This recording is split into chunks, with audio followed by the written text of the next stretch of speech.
ನಾನೆಲ್ಲಿ ತಡೆಯುತ್ತಿದ್ದೇನೆ, ಬರಲಿ ಈಗಲೇ ಬರಲಿ. ಆದರೆ ಒಂದು ಮಾತು, ಆ ಹುಡುಗ ಮಾತ್ರ ಊರಲ್ಲಿ ಹೆಜ್ಜೆ ಇಡಲಿಕ್ಕಿಲ್ಲ. ಒಂದು ಆಟದೊಳಗೆ 3-4 ವರ್ಷಕ್ಕೂ ಮೀರಿ ಹೋಯಿತು. ಅದಲ್ಲದೆ ಒಂದು ಕಾಲದಲ್ಲಿ ತಿಂಗಳಿಗೆ 3-4 ಆಟಗಳು ಆಗದೇ ಇರ್ತಿದ್ದಿಲ್ಲ. ಈಗ ದಿನ ವೇದಾಂತ ಮೀಮಾಂಸೆ ಯಜ್ಞಕ್ರಿಯೆ ಅಂದರೆ ಇಷ್ಟು ಬರಡಾಗಬೇಕೇನು? ಈಗ ಆಟದ ನಾಟಕ ಆಡಲಿಕ್ಕೆ ಅಪ್ಪಣೆ ಕೊಟ್ಟು ಬಿಡ್ತಾನೆ. ಆದರೆ ಅವನೇ ಯಾಕೆ ಬೇಕು ಈ ತಂಡಕ್ಕೆ? ಅಲ್ಲದೆ ಅವನು ಜಾತಿಯಿಂದ ನಟನೂ ಅಲ್ಲ ಕೂಡ. ಕಲಾವಿದರೆಲ್ಲ ಹೊರಗಾಗಿ ಬಂದಿದ್ದಾರೆ. ಆ ಹುಡುಗರಿಲ್ಲದೆ ನಾಟಕ ಮಾಡಲು ಸಾಧ್ಯವಿಲ್ಲ ಅಂತ ಹೇಳುತ್ತಿದ್ದಾನೆ. ಆದರೆ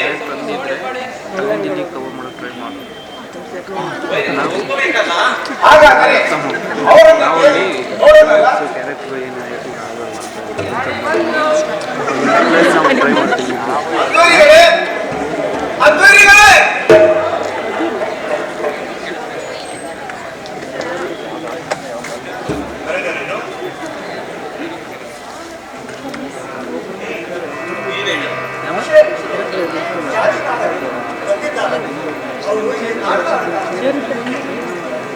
ಈ ದುರ್ಭಿಕ್ಷದಲ್ಲಿ ಎಲ್ಲಿಂದ ಬಂದಿದ್ದ?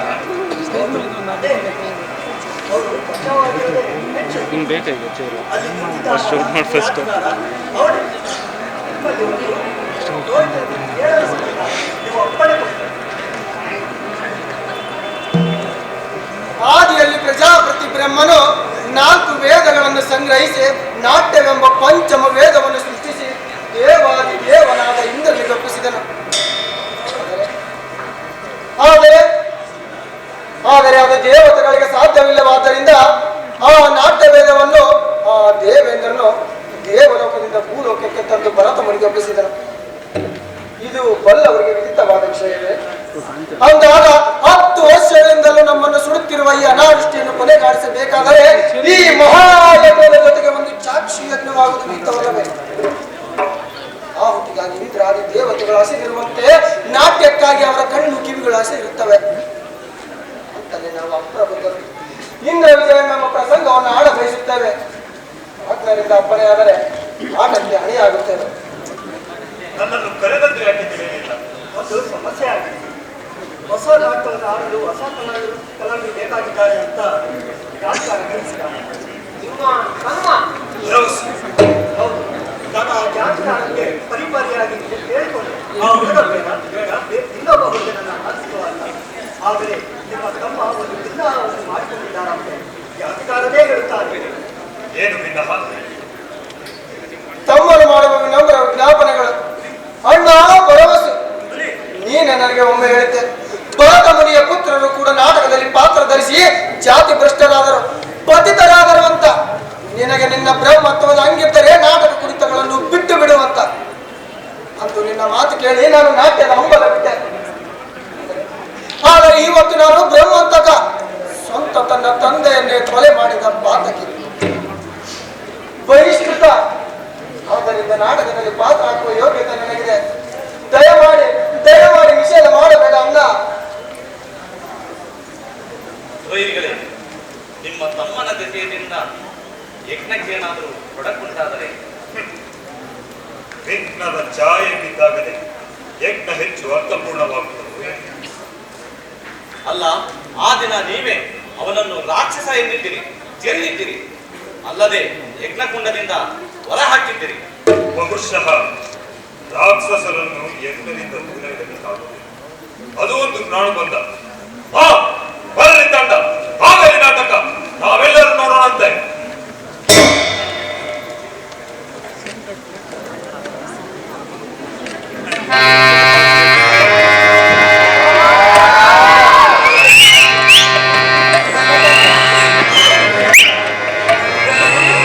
ಒಪ್ಪಿಕೊಳ್ಳಲಿಕ್ಕೆ ಸ್ವತಃ ಅವರೇ ಒಂದು ನಾಟಕ ನೋಡ್ತಾನಂತೆ.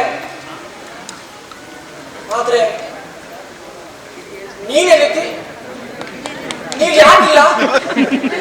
ನಿಂತಲೇ ನಾನು ನಾಟಕದಲ್ಲಿ ಪಾತ್ರ ಹಾಕುತ್ತಿದ್ದೇನೆ.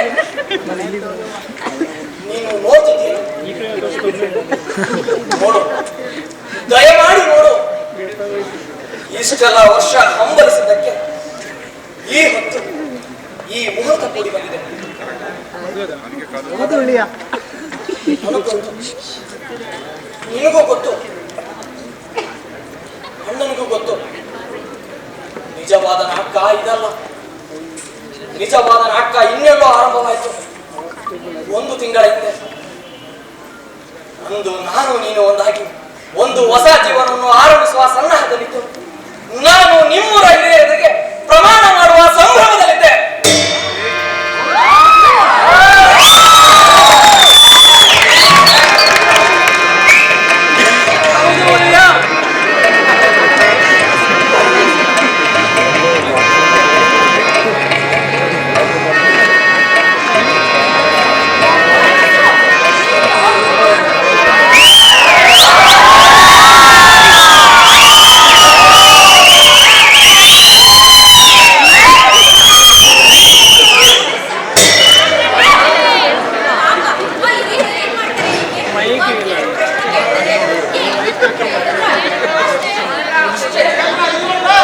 ನಿನ್ನೆ ಇಡೀ ರಾತ್ರಿ ನಿತ್ಯನೇ ಇಲ್ಲ.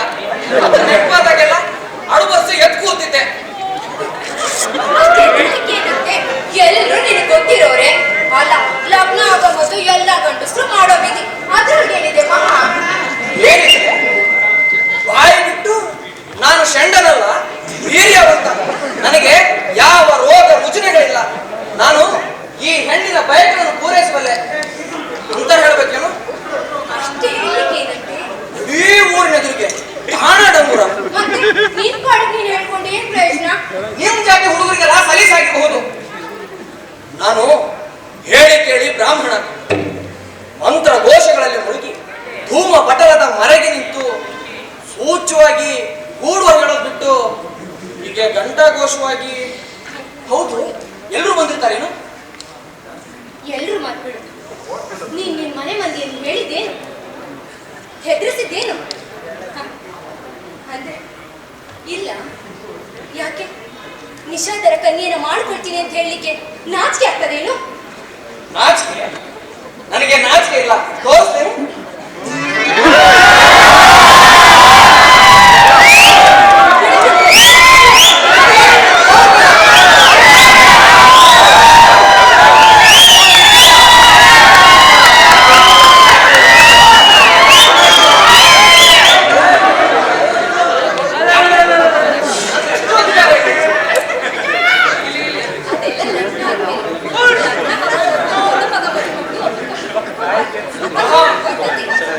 ಮಹಾಮಾಯೆ, ನಿನ್ನ ಸಲುವಾಗಿ ನಾನು ನನ್ನ ಆಚಾರ ವಿಚಾರ ಸಂಸ್ಕಾರ ಎಲ್ಲವನ್ನು ತೊರೆದು ಹೊರಟು ನಿಂತಿದ್ದೇನೆ. ನೀನು ಈ ಒಂದು ಪದ್ಧತಿಯನ್ನು ಮುರಿಬಾರ್ದು. ಒಳ್ಳೆ ಪದ್ಧತಿಗಳನ್ನ ಮುರಿಬಾರ್ದು, ಉಳಿಸ್ಕೋಬೇಕು. ಇಷ್ಟು ದಿವಸ ನಾನು ನಿನ್ನ ಗಂಡ ಆಗೋರಿದ್ದೇನೆ ಅಂತ ನೀನನ್ನು ಮುಟ್ಟುತ್ತಿರಲಿಲ್ಲ. ಈಗ ನೀನು ನಿಷಾದ್ರತೆ ಅಂತ ನಾನು ಮುಟ್ಟೋ ಹಾಗಿಲ್ಲ. ನಾಳೆ ನಮ್ಮಿಬ್ರು ಮದುವೆ ಆದ್ಮೇಲೆ ಮತ್ತೆ ಅದು ಸೂತ್ರ ಅಡ್ಡಿ ಬರೋದಿಲ್ಲ. ಹೌದೋ ಅಲ್ಲೋ?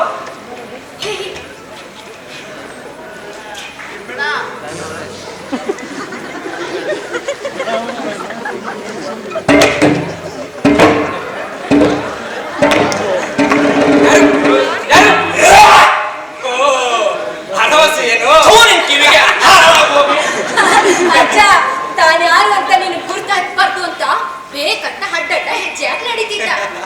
ಎಲ್ಲ ಮಕ್ಕಳು ಅದನ್ನೇ ಮಾಡ್ತವೆ. ಆದ್ರೆ ಯಾರು ಇಲ್ಲಿ ತನಕ ಈ ನನ್ನ ಕಿವಿಗೆ ಚೆಳ್ಳೆ ಅಂತ ತಿನ್ಸಿಲ್ಲ.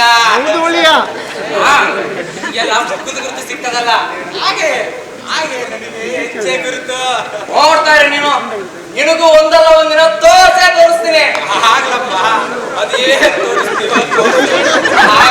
ಹಾಗೆ ಈ ನನ್ನ ಕಿವಿ ಸೋಲೊಪ್ಕೊಳ್ಳುತ್ತೆ. ಈಗಿನ ಮಟ್ಟಿಗಂತೂ ನನ್ನ ಕಿವಿ ತಂಪಾಡಿದಲ್ಲ, ಅದೇ ಸಂತೋಷ ಕಣಪ್ಪ. ಅಯ್ಯೋ, ಇಷ್ಟರಲ್ಲಿ ಗೊತ್ತಾಗ್ತಿ ನಿನ್ ಸುದ್ದಿ. ನೀನು ಕೂತನ ಸುದ್ದಿ ನಡ್ಕೊಂತ ಬರ್ತಾನೆ. ಗಂಡಿಗರದೆ ಆದ್ರೆ ಚಿಕ್ಕ ಮಕ್ಕಳ ಆಳಕ್ಕೆ ಇಷ್ಟು ವರ್ಷ ಮಕ್ಕಳು ಮಕ್ಕಳು ಅಂತ ಗಾಳಿಗೆ ಜಿಗಿದಾಡ ಹಾಗೆ ಜಿಗಿದಾಡಿದ್ರು. ವಯಸ್ಸಿಗೆ ಬಂದ ಗಳಿಗೆ ಎಲ್ಲಿ ಈ ಜಗತ್ತು ಹೋಲ್ಡ್ ಮಾಡ್ಬಿಡ್ತದೋ ಅಂತ ನಾನೇ ಹೆದರಿದ್ದೆ ಕಣ್ರಪ್ಪ. ಅಜ್ಜ ಇವ್ರು ಇವ್ರ ಮನೆಯವ್ರ ಹತ್ರ ಮಾತು ಎತ್ತಿಲ್ಲ. ಇಲ್ಲವ್ವ, ಕೆಲ್ಸ ಎಚ್ಚರಿಕೆಯಿಂದ ಆಗ್ಬೇಕಲ್ವ, ನಡೆಸ್ಬೇಕಂತಾರಲ್ಲ, ಅದಕ್ಕೆ ಹಾಗಾಗ್ಬೇಕು. ಮಹಾ ಕಠಿಣ ಮನುಷ್ಯ ಎಲ್ಲರೂ ಹಾಗಂತಾರೆ. ಆದ್ರೆ ಅವನು ನನಗೆ ಅಣ್ಣ ಮಾತ್ರ ಅಲ್ಲ, ಅಪ್ಪ, ಅಮ್ಮ, ಅಕ್ಕ, ತಮ್ಮ ಎಲ್ಲ. ತಾಯಿ ಇಲ್ಲದ ನನ್ನ ನೋಡ್ಕೊಂಡವನೇ ಅವನು. ಮುಂಜಾನೆ ಈಸೋದ್ರಿಂದ ಹಿಡಿದು ಬಿದಿರಿನ ಕೊಳಲು ಮಾಡೋದ್ರಿಂದ ಹಿಡಿದು ರಾತ್ರಿ ಉಣಿಸಿ ಮಲಸೋ ತನಕ ಎಲ್ಲದೂ ಅವನೇ ಮಾಡ್ದ. ನನ್ನ ಪಾಲಿಗಂತೂ ದೇವತಾ ಪುರುಷ. ಬೇಡ ಅಂದ್ಬಿಟ್ರೆ ಹೇಳ್ಬಿಡ್ತೇನೆ, ನಿತ್ಯನ ಬಿಟ್ಟು ಬದುಕೋದು ಸಾಧ್ಯವೇ ಇಲ್ಲ ಅಂತ. ಬಹಳ ಸುಂದರವಾದ ಮಾತು. ಭಲೆ ಭಲೆ. ಹಾಗೆ ಅಜ್ಜ, ಇಲ್ಲಿ ತನಕ ಅವನಿಗೆ ವಿಷಯ ತಿಳಿಸಿಲ್ಲ. ಯಾಕಂದ್ರೆ ಯಜ್ಞಕ್ಕೆ ಅವನೇ ಅಭ್ಯರ್ಯು. ಇಂಥ ಸಮಯದಲ್ಲಿ ಅವನ ಮನಸ್ಸು ಎಳ್ಳಷ್ಟು ಕಲಬಾರದು. ಹೌದಪ್ಪ, ಹಾಗೆಗ್ಗೋ ಆಗ್ಬಾರ್ದು. ಆದ್ರೆ ಅರವಸ್ಸು ಈ ಹೊತ್ತು ಮಧ್ಯಾಹ್ನ ಹೀಗೆ ಬುಡಕಟ್ಟಿನ ಹಿರಿಯರೆದುರಿಗೆ ಪ್ರಮಾಣ ಮಾಡ್ತೀಯಲ್ಲ, ಅದು ಪರವಸುಗೆ ಗೊತ್ತಾಗ್ತದೆ ಇರ್ತದನು. ನಾನೇನ್ ಮಾಡ್ಲಿ ಅಂತ? ನಾನು ಮದುವೆ ಮಾತು ಎತ್ತೋದೇ ತಡ. ಹೀಗೆ ಅಪ್ಪ ಹೀಗೆ ದಿಢೀರ್ನ ಪಂಚಾಯತಿ ಕರ್ತಾರೆ ಅಂತ ನನಗೆ ಗೊತ್ತಿತ್ತು. ಅಂದ್ರೆ ತಪ್ಪ ಅಪ್ಪಂದೇನು? ಅಪ್ಪ ಹಾಗೆ ಯಾಕೆ ಮಾಡ್ದ ಗೊತ್ತೇ ನಿನಗೆ? ಅಪ್ಪ ಯಾವಾಗ್ಲೂ ಹೇಳ್ತಿರ್ತಾನೆ, ಈ ಸವಣ್ಯರಿಗೆ ಬೇಡ್ತೀರಿ ಇಟ್ಕೊಳ್ಳಿಕ್ ಬೇಕು, ಕಟ್ಕೊಳ್ಳಿಕ್ ಬೇಡ ಅಂತ. ಸರಿ, ಹಾಗೆ ನಾನು ನಿನ್ನ ಕಟ್ಟಿಕೊಳ್ತೇನೆ, ನೀನು ನನ್ನನ್ನ ಸುಮ್ಮನೆ ಇರು.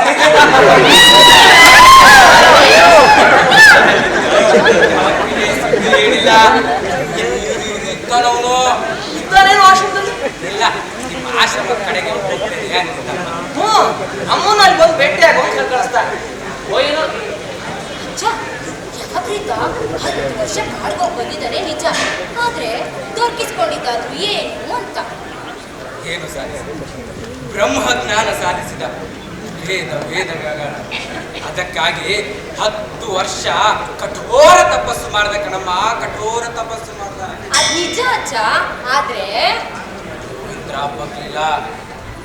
ಮೊದಲು ಇಂದ್ರ ಬಗ್ಲಿಲ್ಲ. ಆಗ ದೇವಕೃತ ಒಂದು ಅಗ್ನಿವರ್ತನ ಮಾಡಿ ಅದ್ರ ನಡುವೆ ನಿಂತ. ತನ್ನ ಅಂಗಗಳನ್ನೆಲ್ಲ ಒಂದೊಂದಾಗಿ ಅಗ್ನಿಗೆ ಒಪ್ಪಿಸಲಿಕ್ಕೆ ಶುರು ಮಾಡ್ದ. ಇದನ್ನು ಕೈ ಬೆರಳು, ಕೈ, ಕಣ್ಣು, ನಾಲಿಗೆ, ಕಟ್ಟ ಕಡೆದಾಗಿ ಹೃದಯ, ಅದನ್ನು ಕಿತ್ತು ತೆಗೆದು ಇನ್ನೇನು ಅಗ್ನಿಗೆ ಹಾಕಬೇಕು ಅಂತಿದ್ದಾಗ ಅಧ್ಯಕ್ಷ ಆದ, ಆಶೀರ್ವಾದ ಕೊಟ್ಟ. ತಪಸ್ಸಲ್ಲ ಕಣಮ್ಮ, ಅದು ಉಗ್ರವಾದದ್ದು, ಉಗ್ರವಾದದ್ದು ಕಣಮ್ಮ, ಉಗ್ರವಾದದ್ದು. ಅಜ್ಜ ಅಜ್ಜ, ಇದೆಲ್ಲ ಅವನೇ ಹೇಳಿದ್ದೇನು? ಹೇಯ್, ಇಂದ್ರನಿಂದ ಸಂಯೋಜ್ಞಾನ ಪಡೆದುಕೊಂಡು ಬಂದಂತ ತಪಸ್ಸು ನಮ್ಮ ಬಗ್ಗೆ ತಾವೇ ಹೇಳ್ಕೊತಾರೆ. ಹಾಗಾದ್ರೆ ಎಲ್ರಿಗೂ ಹೇಗ್ ಗೊತ್ತಾಯ್ತು? ಈ ಬಿಸಿಲಿನ ಕೋಲು ಕೂಡ ಮುರಿಯದಂತ ಕೆಟ್ಟ ಕಾಂತರದಲ್ಲಿ ಅಲ್ಲಿ ಏನೇನ್ ನಡೀತು ಅನ್ನೋದು ಎಲ್ರಿಗೂ ಹೇಗ್ ತಿಳಿತು ಅಂತ. ಬ್ರಹ್ಮಜ್ಞಾನವನ್ನು ಪಡೆದುಕೊಳ್ಳಕ್ಕಾಗಿ ಎಲ್ಲರೂ ಹೆಣಗಾಡ್ತಾರೆ. ಸಿಗೋದಿಲ್ಲ. ಜಪಕ್ಕಿಂತ ಸಾಕ್ಷಾತ್ ಇಂದ್ರನಿಂದ ಜ್ಞಾನ ಪಡೆದುಕೊಂಡು ಬಂದಿದ್ದಾನೆ. ಜಪಕ್ಕಿಂತ ಗಾಡಿ ಕೊಡಕ್ಕಾಗ ಚಿಕ್ಕಪ್ಪ ಎಷ್ಟು ಹೆದರಿದ ಗೊತ್ತಿದೆ. ನಾನು ಅವನಿಗೆ ಎಷ್ಟೋ ಹೇಳಿದೆ, ಮಗನ ಮೇಲೆ ನಿನಗೆ ನಂಬಿಕೆ ಇರಲೊಡೆಯ, ಅವನು ಅಂತಿಂಥ ಹುಡುಗ ಅಲ್ಲ. ನನಗೆ ಗೊತ್ತಿದೆ, ನಾನೇ ಈ ತೊಡೆಯ ಮೇಲೆ ಬೆಳೆಸಿದ್ದೇನವನನ್ನ. ಇದೆಲ್ಲ ಚಿನ್ನ ಆಗ್ತದೆ, ಹೋಗಲಿ ಬಿಡು ಕಾಡಿಗೆ ಅಂತ. ಸಾಧು ಮನುಷ್ಯ ಮಗ ಅದೇ ತಡ ಚಾಪೆ ಕೊರಗಿ ಸೊರಗಿ ಹೋಗಿ. ಆದ್ರೆ ನಾನು ಆಸೆ ಬಿಡ್ಲಿಲ್ಲ. 10 ವರ್ಷ ಇಲ್ಲೇ ಕೂತು ದಾರಿ ಕಾದೆ. ನನಗೆ ಗೊತ್ತಿತ್ತು, ಯಾವಕ್ಕಿಂತ ಬಂದೇ ಬರ್ತಾನೆ, ನನ್ನ ಗುರಿನ ಕೈಗೂಡಿಸ್ಕೊಂಡು ಗೆದ್ದೇ ಗೆಲ್ತಾನಂತ. ಆದ್ರೆ ನನ್ನ ಮಾತಿಗೆ ಸುಳ್ಳಾಗ್ಲಿಲ್ಲ ನೋಡು. ಅವನು ಹೊರಳಿ ಬಂದಿದ್ದಾನೆ. ಅವನನ್ನು ನೋಡ್ಲಿಕ್ಕೆ ಇಡೀ ಜಗತ್ತೇ ನೂ ಕಾಡ್ತದೆ ಕಣ್ರಪ್ಪ, ಇಡೀ ಜಗತ್ತೇ ನೂ ಕಾಡ್ತದೆ. ಇವ್ರೆಲ್ಲ ಹೀಗೆ ನೋಡು, ದೇವ್ರನ್ನ ಮಾತಾಡ್ಸ್ಬೇಕು ಅಂದ್ರೆ ಕಾಡು ಒಳಗೆ ಹೋಗಿ ಕಠಿಣ ತಪಸ್ ಮಾಡ್ಬೇಕು. ಇಲ್ಲದೆ ಇದ್ರೆ ಯಾರು ಬರ್ದೇ ಇರೋ ಜಾಗದಲ್ಲಿ ಸುತ್ತ ಬೇಲಿ ಕಟ್ಟಿ ಒಳಗೆ ಎಲ್ಲ ಉರಿಸ್ಬೇಕು. ಅದು ವರ್ಷ ಅನ್ಗಟ್ಲೆ. ಅಷ್ಟಾದ್ಮೇಲೂ ಅದೇ ಮೆಚ್ಚಿದ್ರೆ ಮೆಚ್ತಾ, ಇಲ್ಲಿದ್ರೆ ಇಲ್ಲ. ಎಷ್ಟು ವಯ್ಯಾರ ನಿಮ್ಗೆ ಹೇಳ್ದು. ಅಯ್ಯೋ, ನಮ್ಮಲ್ಲೆಲ್ಲ ಹಾಗಿಲ್ಲಪ್ಪ. ಇಂತಿಂತ ಅಮಾಸೆಗೆ ಇಂತಿಂತ ಉತ್ಸವ ಅಂತ ಮಂತ್ರವಾದಿ ಮೊದ್ಲೇ ಸಾಕ್ಬಿಡ್ತಾನೆ. ಮಂತ್ರವಾದಿ ಮೈ ಮೇಲೆ ದೇವ್ರು ಬಂದು ನಾವು ಕೇಳಿದ ಪ್ರಶ್ನೆಗೆಲ್ಲ ಉತ್ತರ ಹೇಳುತ್ತೆ. ದೊಡ್ಡಕೊಂಡ್ರೆ ನಾನು ನಿಲ್ಸುತ್ತೆ. ನಮ್ಮಲ್ಲಿ ಮುಚ್ಚು ಮರೆ ಅನ್ನೋದೇ ಇಲ್ಲ. ಅಯ್ಯೋ ಹುಚ್ಚುಡಿಗೆ, ಆ ದೇವ್ರ ಜಗತ್ತೇ ಬೇರೆ, ಈ ದೇವ್ರ ಜಗತ್ತೇ ಬೇರೆ ಮಗನೇ. ಚಾಚ ನಿಮ್ಗೆಲ್ಲ ಇಂದ್ರ ಮಳೆ ದೇವರಲ್ಲೇನು? ಹಾಗಾದ್ರೆ ಯಾವಕ್ರಿತ 2 ಸೆಳಕ್ ಮಳೆ ಉಯ್ಸಪ್ಪ ಅಂತ ಯಾಕೆ ಹೇಳಿಲ್ಲ? ಅಲ್ಲ 10 ವರ್ಷ ತಪಸ್ ಮಾಡ್ಕೊಂಡ್ ಬಂದವ್ರಿಗೆ ಅಷ್ಟು ಕೇಳಲಿಕ್ಕಾಗಿಲ್ವೇನು? ಸಿದ್ಧಿಗಳನ್ನ ಪಡಿಸ್ಕೊಳ್ಳೋದು ದಿನ ದಿನದ ಕೊರತೆಗಳನ್ನ ನೀಗಿಸ್ಲಿಕ್ಕಲ್ಲ ಅಂತ ಪಲ್ಲವ್ರು ಹೇಳ್ತಾರೆ ಕಣಮ್ಮ. ಮತ್ತೆ ಕಚ್ಚ ಪಟ್ಕೊಳ್ಳೋದು ಹೇಗೆಂದ್ರೆ ಯಾವ ಕ್ರಿಯನ್ನ ಕಾಣ್ಲಿಕ್ಕೆ ಕೊಟ್ರಲ್ಲ ಅವನಿಗೆ ಕೇಳಿ. ಇಸಿ ಅಂತೊಂದ್ ಕಣ್ಣಲ್ಲಿ ನಾವ್ಯಾವ ಲೆಕ್ಕಕ್ಕೆ? ಹುಡುಗಿ ಏನಂಗಂದ್ರ ಯಾವಕ್ರಿ ಭಾಳ ಒಳ್ಳೆಯವ ಕಣಮ್ಮ, ಭಾಳ ಒಳ್ಳೆಯವ. ಅಜ್ಜ ಅವ್ನ್ ಸಿಕ್ಕ್ರೆ ಅವ್ನ್ಗೆ 2 ಪ್ರಶ್ನೆ ಕೇಳೋದಿದೆ. ಒಂದು, ಮಳೆ ಯಾಕೆ ಸುರ್ಸೋದಿಲ್ಲ? 2ನೇದು, ನೀನ್ ಯಾವಾಗ ಸಾಯ್ತಿ ಅಂತ ನಿನಗ್ ಗೊತ್ತೇನು ಅಂತ. ಅಂದ್ರೆ ತಾನ್ ಸಾವೇ ತನಗ್ ಗೊತ್ತಿಲ್ಲ ಅಂದ್ಮೇಲೆ ಎಂತ ಜ್ಞಾನ ಪಡ್ಕೊಂಡು ಏನ್ ಪ್ರಯೋಜನ? ಅರಸು ಹೊರಡೇನ? ತಾಳು ಹುಡುಗಿ, ತಾಳು ತಾಳು. ನಿನಗೆ ಮನೆ ಮುಟ್ಟೋತಾವ ನನಗೆ ಗೊತ್ತಿದೆ. ಆದ್ರೆ ಪಂಚಾಯ್ತಿ ಇರೋದು ಮಧ್ಯಾಹ್ನ. ವಕ್ರಿತನು ಸೂರ್ಯ ನೆತ್ತಿಗೆಡ್ದಾಗಲೇ ಕಾಣ್ತಿದ್ದಾನೆ. ಸೂರ್ಯ ನೆತ್ತಿಗೆ ಬರುವ ಮೊದಲು ಬೇಡ, ಆಮೇಲೂ ಬೇಡ, ಸರಿಯಾದ ಅದೇ ಸಮಯಕ್ಕೆ ಬರ್ಬೇಕಂತೆ. ಅಂದ್ರೆ ಇನ್ನು ಗೊತ್ತಿದೆ ಅಂತನ್ನು ಜೀವ ಬ್ಯಾಸರ ಆಗ್ತದೆ. ಕೂಡಿ ಕೂಡಿ ಹೋದ್ರಿ ಅಂತ. ಅಜ್ಜ, ಒಂದು ಮುಖ್ಯ ಪ್ರಶ್ನೆ. ದೇವತೆಗಳ ಪಾದ ನೆಲ ಮುಟ್ಟೋದಿಲ್ಲ ಅಂತಂದಾಗ ದೇವತೆಗಳ ಪಾತ್ರ ಹಾಕೋರು ಹೇಗೆ ಕುಣಿಬೇಕು?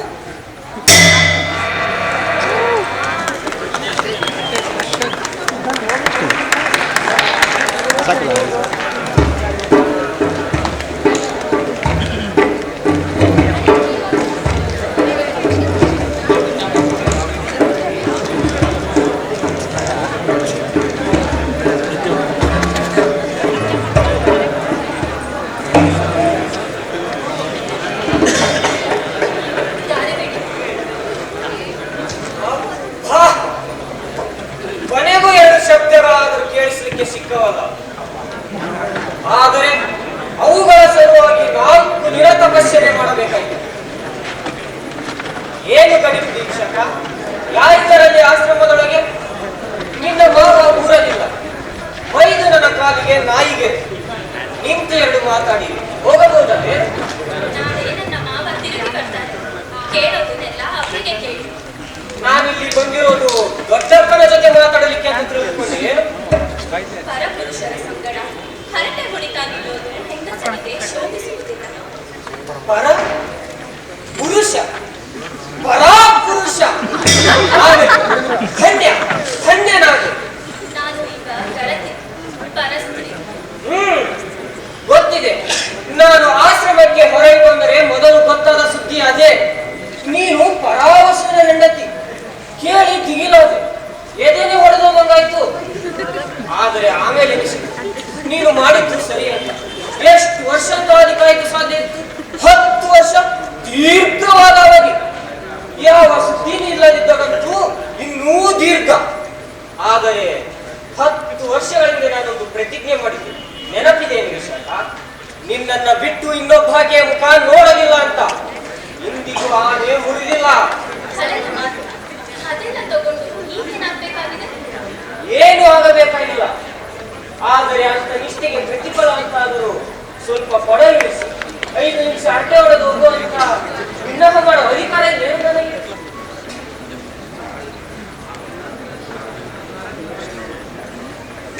ವರ್ಷ ತಪಸ್ಸನ್ನೇ ಮಾಡಿ ದೇವೇಂದ್ರನಿಂದ ಅಖಂಡ ಜ್ಞಾನ ಪಡೆದು ಬಂದ ಮೇಧಾವಿಗಳು ನಿಮ್ಮ ಜೊತೆ ಮಾತಾಡುವ ಯೋಗ್ಯತೆ ನನಗೆ.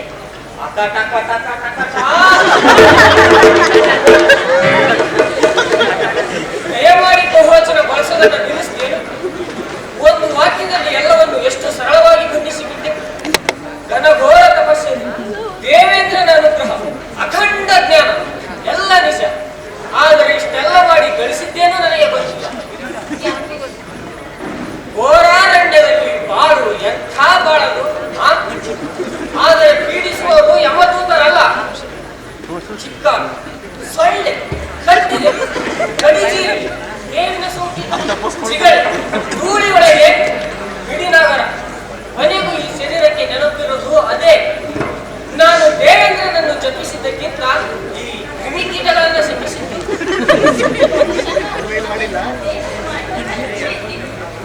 ನಿಜ ಹೇಳೋದು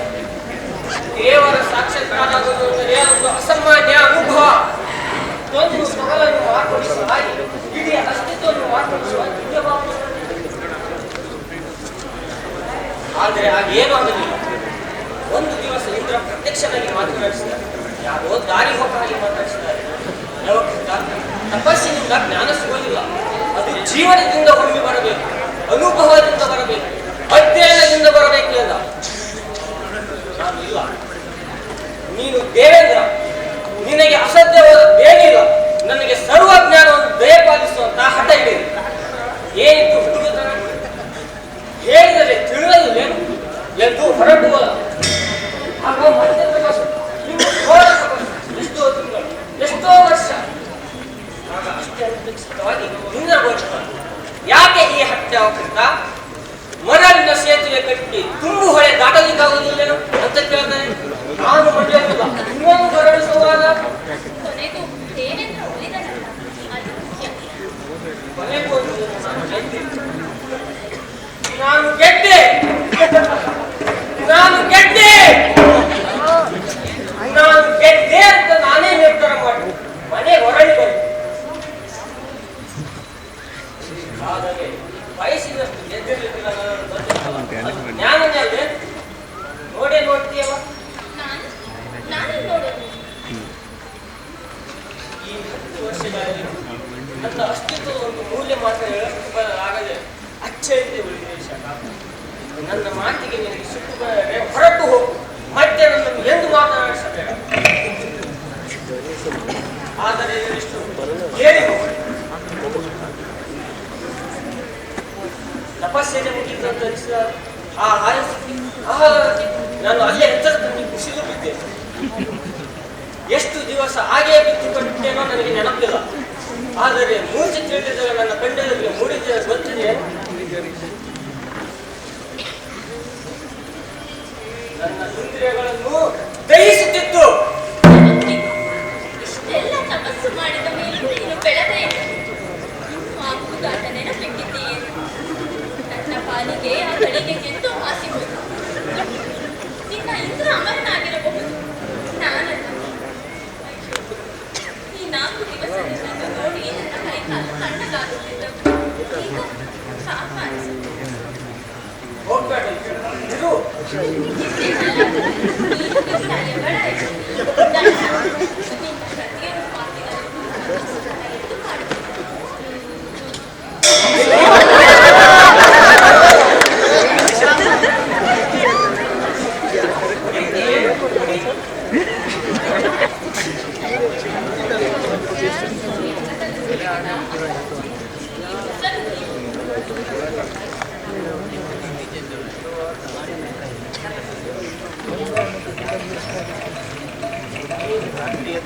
ಇಂದ್ರ, ಆಹಾ, ನೀವಿಬ್ಬರು ನನ್ನ ಬಾಳಿನ ಅಭಿಮಾನಿ ದೇವತೆಗಳು.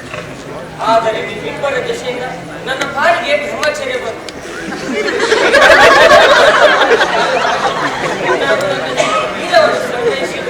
ಒಂದು ಹನಿ ನೆಲಕ್ಕೆ ಚೆಲ್ಲಲಿಲ್ಲ.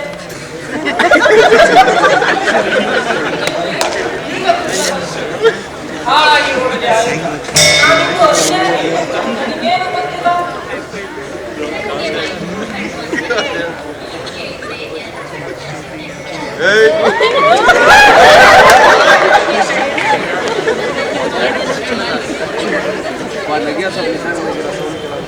ಬೇಸರ ಹಂಚಿಕೊಳ್ಳೋಕೆ ಯಾರಿದ್ದಾರೆ ಈ ಬೀಗದ ಕಾಡು? ಶಾಸ್ತ್ರೀಯ ಹಾಗೆ ಮಾಡಿದೆ. ಮಾತಿಗಾಗಿ ನನ್ನಲ್ಲೇ ಹೊರತೆ ತೋರುತ್ತೇನೆ.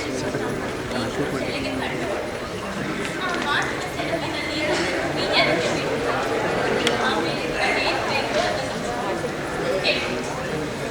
ತಪಸ್ಸಿಗಂತ ಹೊರಟುಕೊಂಡು ನನ್ನ ಲಗ್ನ ಆಯಿತು. ನಾನು ಹೋಗಿ ಮಹರ್ಷಿ ವೈದ್ಯನ ಮಗ ಅಳಿಯನಾಗಿ ಸಿಕ್ಕ. ನಿಮ್ಮ ತಂದೆ ಅಲಿಗಾಡಿರಬೇಕಲ್ಲ. ಅಪ್ಪನಿಗೇನು ಸಂತೋಷನೇ ಆಗುತ್ತೆ. ನನಗೆ ಮನಸ್ಸಿರ್ತಿತ್ತು, ಕೇಳುವ ಯಾರು? ಆದರೆ ನನ್ನ ಗಂಡ ನನಗೆ ನನ್ನ ಲಗ್ನ ಆಗೋ ಮನಸ್ಸಿದ್ದಿಲ್ಲ.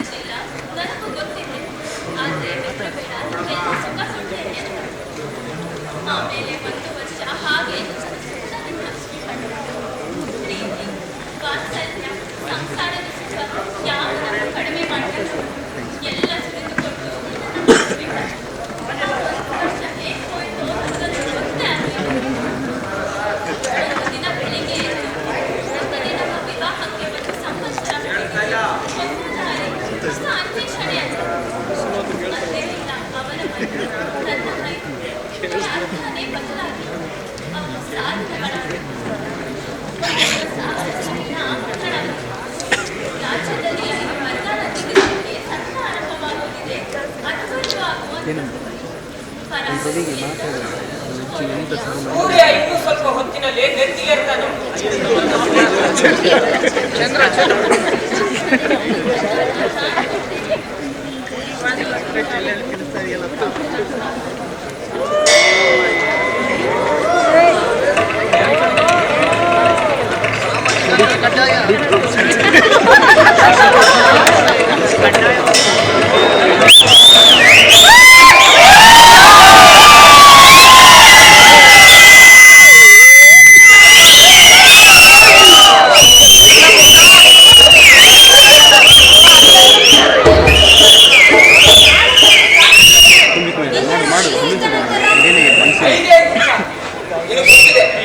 ಯಾವತ್ತೇ ನಮ್ಮ ಚಿಕ್ಕಪ್ಪನ ಮೊದಲಿಂದ ಅವನು ನಮಗೂ ಯಾಕೋ ಆಟ ಬರೋದಿಲ್ಲ. ಈಗ ಅವನೇ ಬಾ ಅಂತ ಹೇಳಿ ಕಳಿಸಿದಾಗ ನಾನು ಹೋಗ್ತಿದ್ರೆ ಏನಾದ್ರು ಹಗರಣ ಆಗಿತ್ತು. ಭೇಟಿಯಾಗಿ ಕಾಲು ಮುಟ್ಟಿ ಹೇಗಿದ್ದೆ ಅಣ್ಣ, ನಿನ್ನ ಆಶೀರ್ವಾದ ನನ್ನ ಮೇಲೆ ಇರ್ಲಿ ಅಂತಂದು ಹೊರಟು ಬಿಡೋಣ.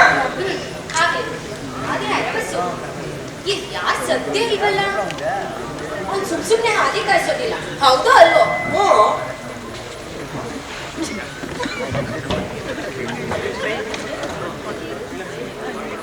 ನಮ್ಮ ಮನೆ ಕೂಡ ಇದು ಹೇಗೆ ಬಂದಿತ್ತು?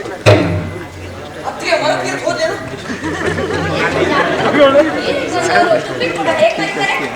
ಅದು ನಿಜ. ಕಾಡಿನಲ್ಲಿ ಹೊಸ ಚುಕ್ಕೆ ನಾಯಿ ತಪ್ಪಿಸ್ಕೊಂಡಿದೆ ಅಂತಿದ್ರಲ್ಲ, ಇತ್ತ ನೀರಿಗಂತ ಬಂದಿದ್ದೇನು? ಇದು ಮುಳ್ಳಲ್ಲಿ, ಅಲ್ಲಿ ಮುಂಗುಲಿಗಳ ಕುಟುಂಬ. ಚಿಟ್ಟೆ ಅಂತ ದೊಡ್ಡ ಪ್ರಾಣಿ ಅಂತ ಬಂದೇ ಇಲ್ಲ. ನಾನು ಹೋಗಿ ನೋಡ್ಲೇನು? ಹಾಗೆಲ್ಲರೂ ಕೊಂಡಕ್ಕ ಏನಾಗ್ಬೇಕಾಗಿದೆ, ನೀನೆಲ್ಲ ಹೋಗ್ಬೇಕಾಗಿಲ್ಲ. ಇದೆಲ್ಲ ಗೊತ್ತಾಗ್ತದೆ. ಇವು ನಿನಕ್ಕೆ ಹೆಜ್ಜೆ ಗೊತ್ತು. ಆ ಹೆಜ್ಜೆಯಲ್ಲಿ ಯಾವ ಗೊಂದಲ ಕಡಿಬಿಡಿನೂ ಇಲ್ಲ. ಕೊಡಲು ಬಹಳ ಎಚ್ಚರಿಕೆಯಿಂದ ಇಳಿಸಿಟ್ಟಿದ್ದಾಳೆ. ಇಲ್ಲಿಂದ ಹರವಸು ಹರವಸು ನಿಮ್ಮ ಅಣ್ಣ ಬಂದಿದ್ದಾರೇನು? ಹರವಸು ಅವನು ಯಜ್ಞ ಹೇಗೆ ಬರ್ತಾನೆ? ಹರವಸು ಬಾ ಹೋಗ್ಬಿಡು. ಎಲ್ಲಿಗೆ? ತಮ್ಮಯ್ಯ ಬಾ. ಎಲ್ಲಿಗೆ?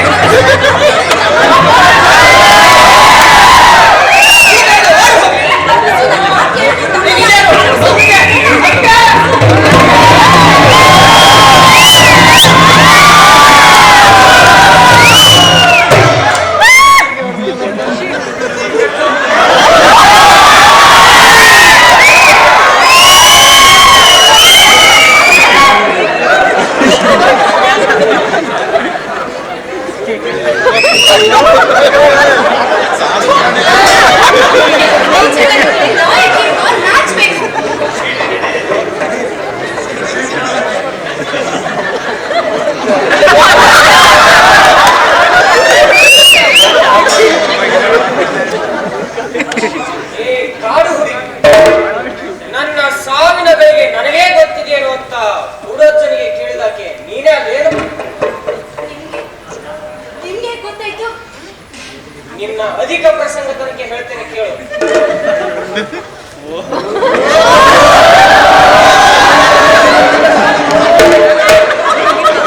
ನೀನು ಇನ್ನೊಂದು ತಿಂಗಳ ಒಳಗಡೆ ಸಾಯ್ತಿ.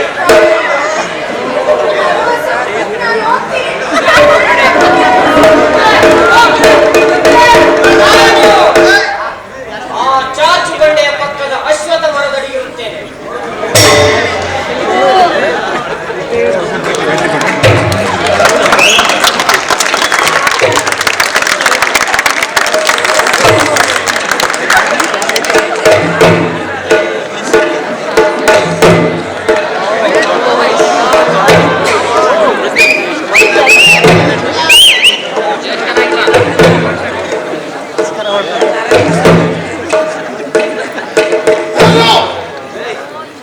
ನಾನು ಹೋಗಿದ್ದ ಇಷ್ಟು ಹೊತ್ತು ಹೌದು ನೀವು ಇವತ್ತೇ ಹೊರಳಿ ಬರ್ತೀರಂತ ನಮ್ಗೆ ಗೊತ್ತಿದ್ದಿಲ್ಲ.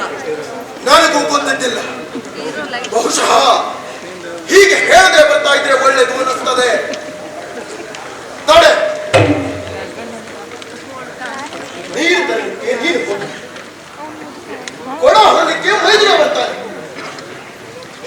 ನಡೀತಾ ಇದೆ. ಇದೆ ವೈದ್ಯ ಮಕ್ಕಳೇ ರಾಡಿ ಎಮ್ಮೆ ಹೊರಳಾರ್ದಾಗೆ ಎಲ್ಲ ಹೊರಳಾಗ್ತಿದ್ದೆ. ಅದೇ ಗಳಿಗೆಗೆ ಸರಿಯಾಗಿ ಇವರು ಬಂದೇನಲ್ಲಿ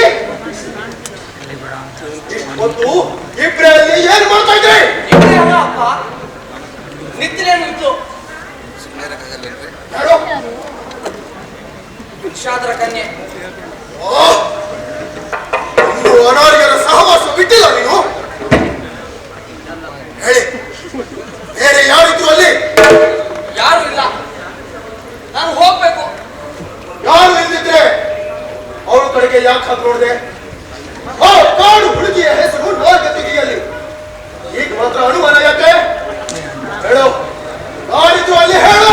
ಅಯ್ಯೋ, ಯಾರು ಇದ್ದಿದ್ದಿಲ್ಲ, ನಾನು ನಿತ್ತಿಲರಿಗೆ ಬಂದೆವು ಅಷ್ಟೇ. ಆಗ ಈಕೆ ಅಪ್ಪಾಕಿನೇ ಇಟ್ಲು, ಎಲ್ಲ ಜೊತೆಗೆ ಇನ್ನೂ ಯಾರಾದ್ರೂ ಇದ್ರು? ಹೇಳಿದ್ದೀನಲ್ಲ, ಯಾರು ಇದ್ದಿದ್ದಿಲ್ಲ. ಅದಕ್ಕೆ ಅತ್ತಿಗೆಗೆ ತಲೆ ಸುತ್ತಿ ಬಂದಾಗ ನಾನು ಕೊಡೆ ಎತ್ತಿ ತಂದೆ. ನಾನು ಹೋಗ್ಬೇಕು. ಓಡಿ ಹೋಗು. ಈಕೆ ಎಲ್ಲಿ ಹೋಗ್ತಾಳೆ? ಹೇಳು, ಯಾರಿದ್ರು ಅಲ್ಲಿ ಅಂತ ಹೇಳು.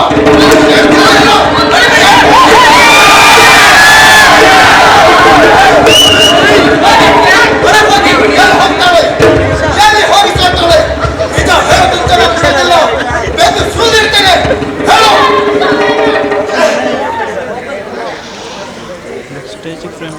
ಅಲ್ಲಿ ಯಮಕ್ರೀತ ಇದ್ದ. ನನ್ನನ್ನ ಕಾಣಲಿಕ್ಕೆ ಬಂದಿದ್ದ. ಏಕಾಂತದಲ್ಲಿ ಕಂಡ.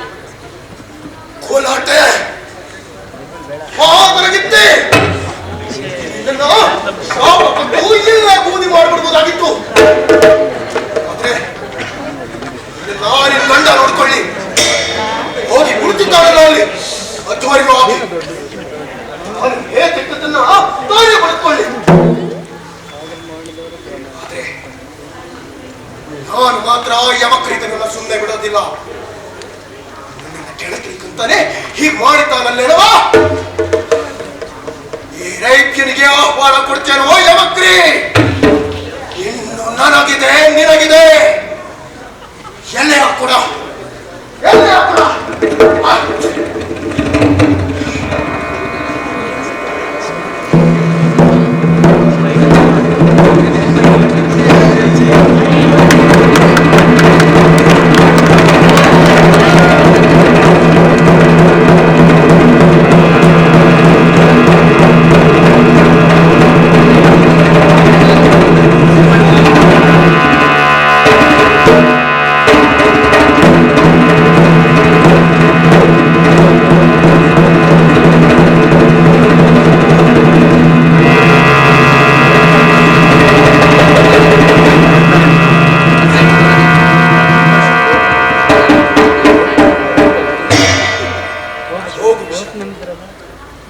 ನಿನ್ನ ಆಚಾರನಿಗೆ ಹೇಳು, ಈ ರೈಭ್ಯ ಕೃತ್ಯ ವಿದ್ಯೆಯನ್ನು ಪ್ರಯೋಗಿಸಿ ಬ್ರಹ್ಮ ರಾಕ್ಷಸನನ್ನ ಆವಾಹನೆ ಮಾಡ್ತಾ ಇದ್ದಾನೆ ಅಂತ ಹೇಳು.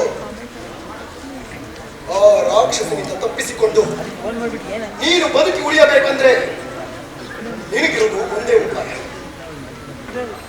ಹೋಗಿ ನಿನ್ನ ತಂದೆ ಆಶ್ರಮ ಸೇರು. ನನ್ನ ತಮ್ಮನ ಆಶ್ರಮದಲ್ಲಿ ನಾನು ರಕ್ತ ಸುರಿಸೋದಿಲ್ಲ. ಅಲ್ಲಿ ನೀನು ಸುರಕ್ಷಿತ. ಅಲ್ಲಿ ನಾಯಿ ಅಡಕೊಳ್ಳೋ ಹಾಗೆ ಅಡಕೊಂಡಿರು. ಹೊರ ಬಂದ್ರೆ ನಾಯಿ ಸಾಯೋ ಹಾಗೆ ಸಾಯ್ತಿ. ಅವನಿಗೆ ಇದನ್ನು ಹೇಳು, ಒಂದು ದಿವಸದ ಮಟ್ಟಿಗೆ ಆ ರಾಕ್ಷಸನಿಂದ ತಪ್ಪಿಸಿಕೊಂಡು ಅವನು ಬದುಕಿ ಉಳಿದದ್ದೇ ಆದ್ರೆ ಏ ರೈಭ್ಯ ಸ್ವತಃ ಅಗ್ನಿ ಪ್ರವೇಶ ಮಾಡ್ತಾನೆ ಅಂತ ಹೇಳು. ಹೋಗು.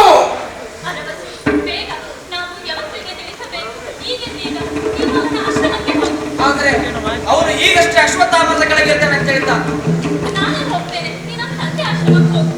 ಆದ್ರೆ ಭಯಮಾಡಿ ಹೋಗು ಅರವತ್ತು. ನಾನು ನಿನ್ನಿಂದ ಎಂದು ಏನನ್ನು ಕೇಳಿ ನನ್ನ ಸಲುವಾಗಿ ಇಷ್ಟಾದರೂ ಮಾಡು. ಹೋಗು.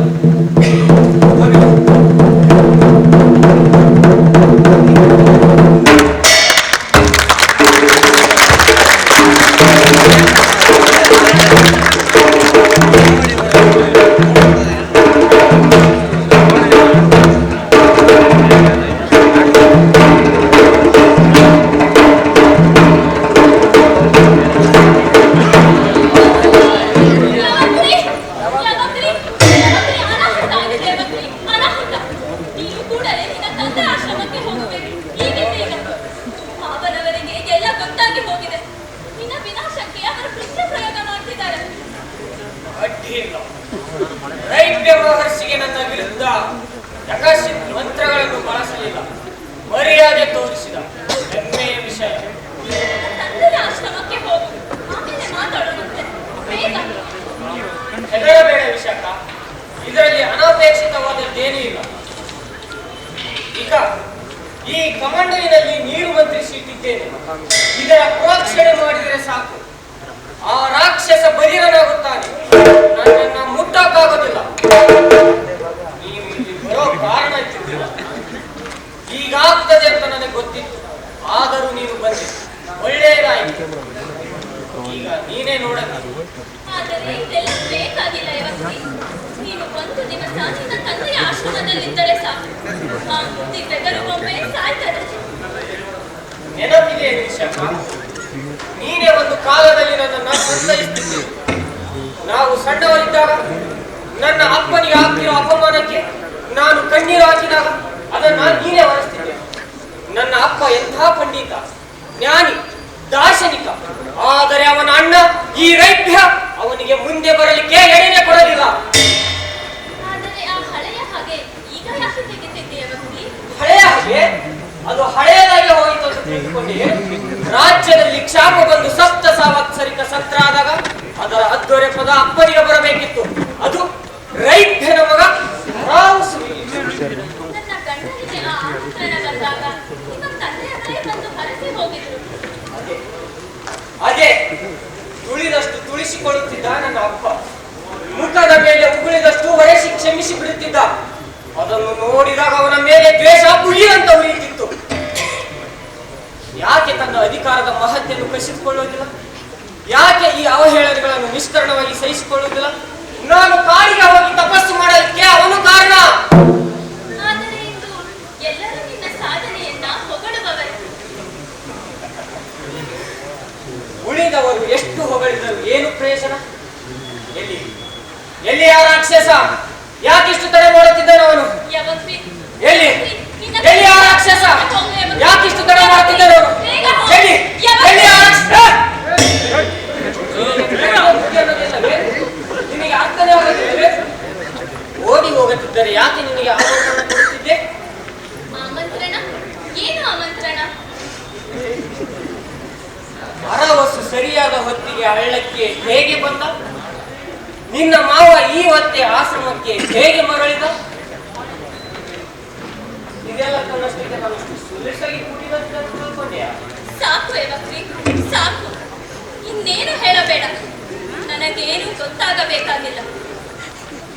ತಪ್ಪು ನನ್ನದು. ನಾನು ನಿನ್ನ ಮಾತಿಗೆ ಸೋಲಬಾರದಿತ್ತು. ನೀನು ಒಪ್ಪಿದೆ, ಕೆಲಸ ಸುಲಭವಾಗಿ ಕೈಗೊಳ್ಳಿ. ನೀನು ಒಪ್ಪದೆ ಹೋಗಿದ್ದರೆ ನಿನ್ನನ್ನು ಬಲಾತ್ಕಾರವಾಗಿ ವಶಪಡಿಸಿಕೊಳ್ಳಬೇಕಾಗಿತ್ತು ವಿಶಾಖ. ಅಯ್ಯೋ ಯವತ್ತಿ, ವಿಶಾಖ ಅರ್ಥ ಮಾಡಿಕೋ. ನಾನೇನೇ ಮಾಡಿದ್ದರು ನಿನ್ನ ಗಂಡ, ನಿನ್ನ ಮಾವ ತಿರಸ್ಕಾರದಿಂದ ನತ್ತು ನನ್ನ ಕಡೆ ಚಿಂತಿತ್ತಿರುತ್ತಿದ್ದರು. ನನ್ನ ಅಪ್ಪನಿಗೆ ಮಾಡಿದ ಹಾಗೆ ಅವರನ್ನ ಕಣಕ್ಕೆ ಎಳೆಯಲಿಕ್ಕೆ ಒಂದೇ ಉಪಾಯ ಇತ್ತು. ಪರಾವಸುವಿನ ತೊರಡಿಗೆ ಕೈ ಹಾಕೋದು, ಅತ್ತಿತ್ತ ಮಿಸುಗಡದಾಗೆ ಹಿಚುಕಿ ಹಿಡಿಯೋದು. ನಾನು ನಿನ್ನನ್ನು ಪ್ರೀತಿಸ್ತೇನೆ ವಿಶಾಖ. ಯವತ್ತಿ, ಏನೋ ಒಂದು ಗಟ್ಟಿ, ಒಂದು ನೆಲೆ ಸಿಕ್ಕಿತ್ತು ಅಂತಿದ್ದಾಗ್ಲೇ ಕಾಲಡಿಯ ನೆಲ ಕುಸಿದು ಬೀಳ್ತದೆ. ಎಲ್ಲಿ ಆ ನೆರಳುಗೊಂಬೆ? ಯಾಕಿಷ್ಟು ತಡ ಮಾಡುತ್ತಿದ್ದನವನು? ಎಲ್ಲಿ ಆ ನೆರಳುಗೊಂಬೆ? ವಿಶಾಖ, ಮಂತ್ರದ ಯಾಕೆ? ಅಯ್ಯೋ, ಏನು ಮಾಡಿದೆ ವಿಶಾಖ? ಯವತ್ತಿ, ಒಂದು ಹನಿ ನೀರು. ಅಯ್ಯೋ, ನೀರು. ಅಯ್ಯೋ, ಓಡಿ ಹೋಗುತ್ತಿದ್ದೇನೆ. ನಾನು ಆಮಂತ್ರಣ ಯಾಕೆ ಹೋಗುತ್ತಿದ್ದೆ? ನಾನು ಇಂದ್ರನಿಂದ ವರ ಪಡೆದುಕೊಂಡು ಬರುತ್ತೇನೆ. ನೀರು. ಅಯ್ಯೋ, ನೀರು. ಒಳ್ಳೆ ನೀರು. ಅಯ್ಯೋ, ನೀರು.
ಕೊಡು, ನನಗೆ ಬೇಡ.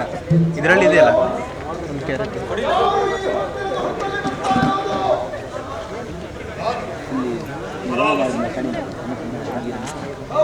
ಲೈಟ್ ಹಾಕ್ರಲ್ಲಿ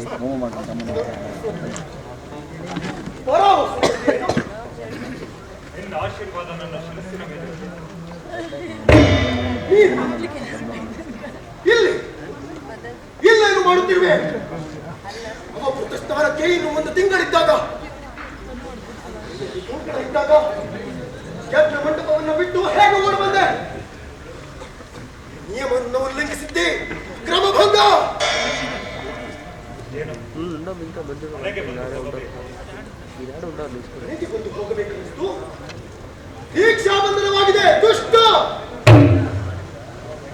ಯಜ್ಞದ ಪರಿಧಿಯನ್ನ ದಾಟಬಾರದು, 3 ಕ್ರೋಶ ದಾಟಿ ಹೋಗಬಾರದು. ಇಂಥದ್ರಲ್ಲಿ ಹೊರಟೆ ಬಿಟ್ಟೆ ಏನು? ಓ, ಸತ್ರ ಅಂದ್ರೇನು? ಅನ್ನ ಸತ್ರ ಏನು? ಅಥವಾ ನಿನ್ನನ್ನು ಅಲ್ಲಿಂದ ಹೊರದ ಪುತ್ರ ಹೇಗೆ? ಇಷ್ಟು ಹೊತ್ತಿಗೆ ನಿನ್ನ ಹೆಂಡತಿಯ ಕೀರ್ತಿ ತಲುಪಿರ್ಬೇಕಲ್ಲ ಅಲ್ಲಿ ತನಕ. ಸುದ್ದಿ ತಲುಪದೆ ಇರುತ್ತದೇನೋಪ್ಪ, ಆದರೆ ನನ್ನನ್ನು ಯಾರು ಹೊರಗಟ್ಟಿಲ್ಲ. ಗೊತ್ತಿತ್ತು ಮಾಡೋ ಭ್ರಷ್ಟಾಚಾರ ಇದು. ನಾನು ಬೆಳಕು ಹೊರದೊಳಗಾಗಿ ತಿರುಗಿ ಯಜ್ಞಭೂಮಿ ಸೇರುತ್ತೇನೆ. ಯಾರಿಗೂ ಗೊತ್ತಾಗಬೇಕಾಗಿಲ್ಲ. ಗೊತ್ತಾಗಬೇಕಾಗಿಲ್ಲ. ಸಪ್ತ ಸಾಂವತ್ಸರಿಕ ಸತ್ರದ ಅರಿಯು ಹೀಗೆ ಕಗ್ಗತ್ತಲಿನಲ್ಲಿ ಕಳ್ಳರ ಹಾಗೆ ಓಡಾಡ್ತಾನೇನು? ಕುಷ್ಠ ರೋಗಿಯ ಹಾಗೆ ಮುಖ ಮುಚ್ಚಿಕೊಂಡು ಹೀಗೆ ಕಾಡಿನಲ್ಲಿ ಸುಳಿದಾಡ್ತಾನೇನು? ಓಹ್, ಆಹುತರಾದ ದೇವತೆಗಳು ಈ ಅತ್ಯಾಚಾರಕ್ಕೆ ಭ್ರಷ್ಟರಾಗೋದಿಲ್ಲ ಅಂತ ಭಾವಿಸಿದ್ದೀಯೇನು? ದೇವತೆಗಳಿಗೆ ಉಚ್ಚಿಷ್ಟವನ್ನು ಉಣ್ಣ ಸ್ಥಿತಿಯಲ್ಲೋ ದುರುಳ.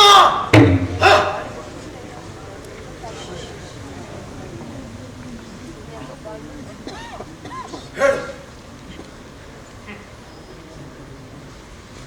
ದೀಕ್ಷಿತರು ಯಾವಾಗಲೂ ಅಂತಿರ್ತಾರೆ, ಅದ್ವೈರಿ ಪದಕ್ಕೆ ರೈತ ಋಷಿಗಳಿರಬೇಕಿತ್ತು ಅಂತ. ಆ ಪದಕ್ಕೆ ನಿನ್ನನ್ನೇ ಆಮಂತ್ರಿಸಬೇಕು ಅಂತ ಅವರಿಗೆ ಬಹಳ ಆಸೆ ಇದೆ. ಆದರೆ 7 ವರ್ಷಗಳ ಮಧ್ಯದಲ್ಲಿ ಭಂಗ ಬರಬಾರದು ಅಂತ ನನ್ನನ್ನು ಕೇಳಿದ್ರಂತೆ. ನಾನು ಸತ್ತು ಹೋಗ್ತೇನೆ ಅಂತ ಹೆದರಿದ್ದೀರೇನು? ನನ್ನ ಆಯುರ್ರಜ್ಜೆ ಎಷ್ಟು ಭದ್ರವಾಗಿದೆ ಅಂತ ಎಳೆದು ಪರೀಕ್ಷಿಸಿದ್ದೀರೇನು ನೀವಿಬ್ರು? ರಾಜನಿಗೆ ಹೇಳಿದ್ದೆ, ನಿನಗೆ ನನ್ನ ಪುತ್ರರು ಗೊತ್ತಿಲ್ಲ. ಒಬ್ಬ ವಾಮಮಾರ್ಗಿ, ಇನ್ನೊಬ್ಬ ಮಂದ ಬುದ್ಧಿ ಎಂದು. ಹೋಗಿ ಆನಿಂದ ರಾಜನಿಗೆ ಹೇಳು, ನನ್ನ ಅಪ್ಪ ಎಷ್ಟು ಬೇಗ ಸಾಯೋದಿಲ್ಲ. ಮಕ್ಕಳಿಗೆ ಪಿಂಡ ಇಡ್ಲಿಕ್ಕೆ ಇನ್ನು ಬದುಕಿ ಉಳಿಬೇಕಂತ ಅಂತ ಹೇಳು. ಸೊಸೆಯ ಬುಡ ಮುಷ್ಟಕ್ಕೆ ಬರೋ ಬೆಂಡದ ನಾಯಿಗಳನ್ನು ಅಂಟಿಸಿ ಗಟ್ಟಿ ಮುತ್ತಾಗಿದ್ದಾರ ಅಂತ ಹೇಳು. ನೀನು ಒಪ್ಪಣೆ ಕೊಟ್ಟರೆ ನನ್ನ ಪತ್ನಿಯನ್ನು ಮಾತಾಡಿಸಿ ಇನ್ನೊಂದು ಪ್ರಹರದೊಳಗಾಗಿ ಹೊರಟು ಹೋಗುತ್ತಾರೆ. ಲಂಪಟ ಎಲ್ಲ ನೀವೆಲ್ಲ ನಿರ್ವಾಮವಾಗಿ ಹೋಗ್ತೀರಿ. ಶಬ್ದ ಸುಳ್ಳಾಗೋದಿಲ್ಲ, ನನ್ನ ಶಬ್ದ ಸುಳ್ಳಾಗೋದಿಲ್ಲ. ಅಪ್ಪ, ಅಪರಾಧಿ ಕಾಡಿನಲ್ಲಿ ಒಬ್ಬನೇ ಹೋಗಬೇಡ. ವನ್ಯ ಪಶುಗಳ ಭಯ. ಅರವಸು ಅರವಸು. ದಾರಿನಲ್ಲೇ ಇದೆ ನೋಡಿ, ರೋಡಲ್ಲಿ ಕಾರ್ ಇದೆಯಲ್ಲ, ಕಾರು ನಿನಗೆ ಏಕಾಂತದ ದಾಹವಾಗಿದ್ದರೆ ದಾರಿನಲ್ಲಿ ಆ ತಿಳಿಗೇಡಿಯನ್ನು ಇನ್ನೆಲ್ಲಾದರೂ ಓಡಿಸು. ನನ್ನ ಕೊರಳಿಗೆ ಕಟ್ಟಬೇಡ. ಹೆದರಿಕೆ ಇರೋದು ಕಾಡು ಮೃಗಗಳದ್ದಲ್ಲ, ಮನುಷ್ಯರದ್ದು. ನಿನ್ನ ಆಶೀರ್ವಾದ ನನ್ನ ತಲೆ ಮೇಲೆ.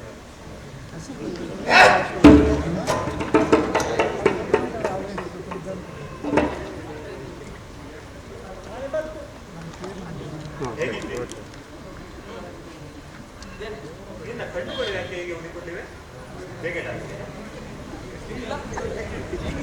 ನಿನ್ನಂತ ನಾಟಕದ ಹುಳಕ್ಕೆ ಎಲ್ಲಿಯ ನಿದ್ದೆ ಕೇಳುವ? ನಾಟಕ? ಈ ದುರ್ಭಿಕ್ಷದಲ್ಲಿ ಎಲ್ಲಿ ನಾಟಕ?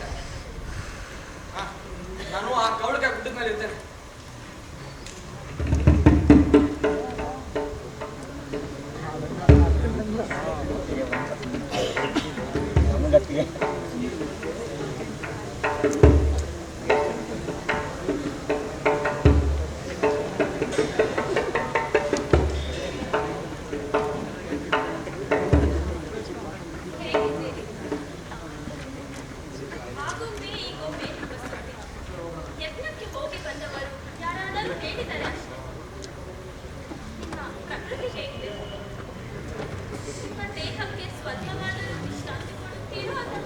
ಅಹೋರಾತ್ರಿ ಸಾಧನ ನಡೆಯುತ್ತಿರುತ್ತದೆ. ನಾನು ಸಾಯಲಿಕ್ಕೆ ಬಿದ್ದಿದ್ದರೆ ನೀವು ಬರುತ್ತಿರಲಿಲ್ಲ. ಕಂಕಣ ಬದ್ಧರಾದವರಿಗೆ ಸೂತಕಾನು ತಟ್ಟುವುದಿಲ್ಲ. ಆದರೆ ನಾನು ಹಾದರಕ್ಕೆ ಇಳಿದೆ ಅಂದ ಕೂಡಲೇ ಮಾತ್ರ ಓಡಿ ಬಂದಿರೇನು? ನೀವು ನನ್ನ ಬಗ್ಗೆ, ಯವಕ್ರೀತನ ಬಗ್ಗೆ ಏನೇನು ಕೇಳಿದಿರೋ ಅದಷ್ಟು ಸತ್ಯ. ದೇವತೆಗಳನ್ನು ಒಲಿಸಿಕೊಳ್ಳುವುದು ಅಂತ ಮಹತ್ ಸಾಧನೆ ಅಲ್ಲ ವಿಶಾಖ. ಅದಕ್ಕೆ ನೂರಾರು ಮಾರ್ಗಗಳಿವೆ. ಹೋಮ, ಹವನ, ಪೂಜನ, ಸ್ತವನ. ನಿನ್ನ ಯವಕ್ರಿ ಕೈಗೊಂಡಂತ ತಪಶ್ಚರ್ಯೆ ಓರ ತಪಸ್ಸು.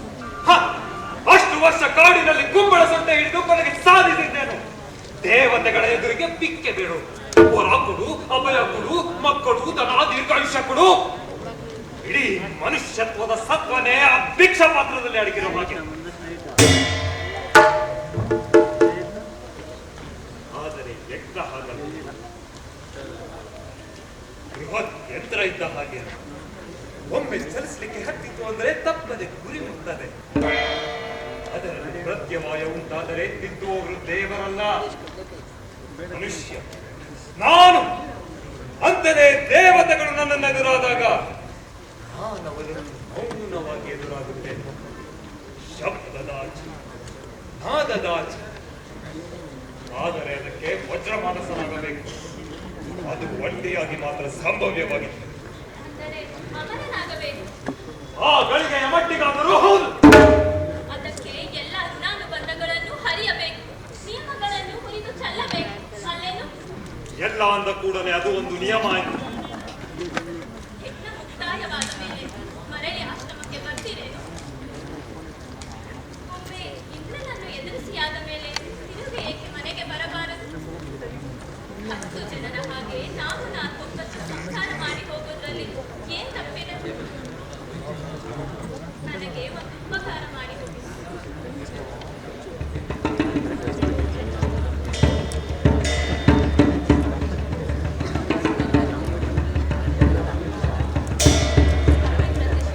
ಹಾಗೆ ನಿಮ್ಮ ಎದುರಿಗೆ ನಿಂತಿದ್ದೇನೆ. ನಿಮ್ಮ ಹತ್ತಿರ ಭಿಕ್ಷೆ ಬೇಡಲಿಕ್ಕೆ ನನಗೇನು ನಾಚಿಕೆ? ಯಾಕೆ? ನನ್ನ ಸೌಭಾಗ್ಯ ನನ್ನ ಮೇಲೆ ಇಷ್ಟಾದರೂ ಕುತೂಹಲ ತೋರಿಸಿದ್ದೀರ. ಬೆಚ್ಚಗಿದ್ದ, ಬೆಚ್ಚಗಿದ್ದು 2 ಗಳಿಗೆಯ ಕಾಲ ಈ ಏಣಿಯ ಕೊಂಡಿಗಳನ್ನ ಮರೆಸಿಬಿಟ್ಟ. ಅದಕ್ಕಾಗಿ ಜೀವ ತೆತ್ತ. ನಾನೆಲ್ಲಿ ಮಹಾತತ್ವದ ಅಧಿಕಾರಿಗಳ ಚಾರಿತ್ರವನ್ನು ಕೆಡಿಸಿಬಿಟ್ಟೇನೋ ಅಂತ ಕಟಕತ ಓಡಿ ಬರ್ತಾ ಇದೆ. ಅದು ಮತ್ತೆ ನನ್ನನ್ನು ಎಳೆದು ಪಡಚಲಿಕ್ಕೆ ಆರಂಭಿಸುವ ಮುನ್ನ ನನ್ನನ್ನು ಮುಗಿಸಿಬಿಟ್ಟು ವಜ್ರಮಾನಸರಾಗಬೇಕು ಅಂತಿರಲೇನು? ನರಮೇಧ ಮಾಡದೆ ಆ ಸ್ಥಿತಿ ಹೇಗೆ ಸಾಧ್ಯ? ಹೌದು, ನೀನನ್ನು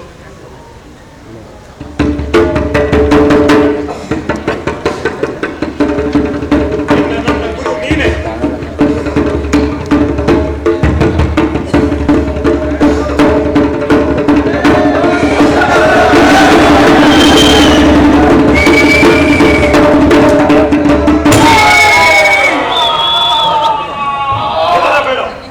ನನ್ನ ಗುರಿ ತಪ್ಪೋದಿಲ್ಲ. ವಿಷಾದರ ಈ ವಿದ್ಯೆ ನನಗೆ ಕಲಿಸಿದ್ದಾನೆ.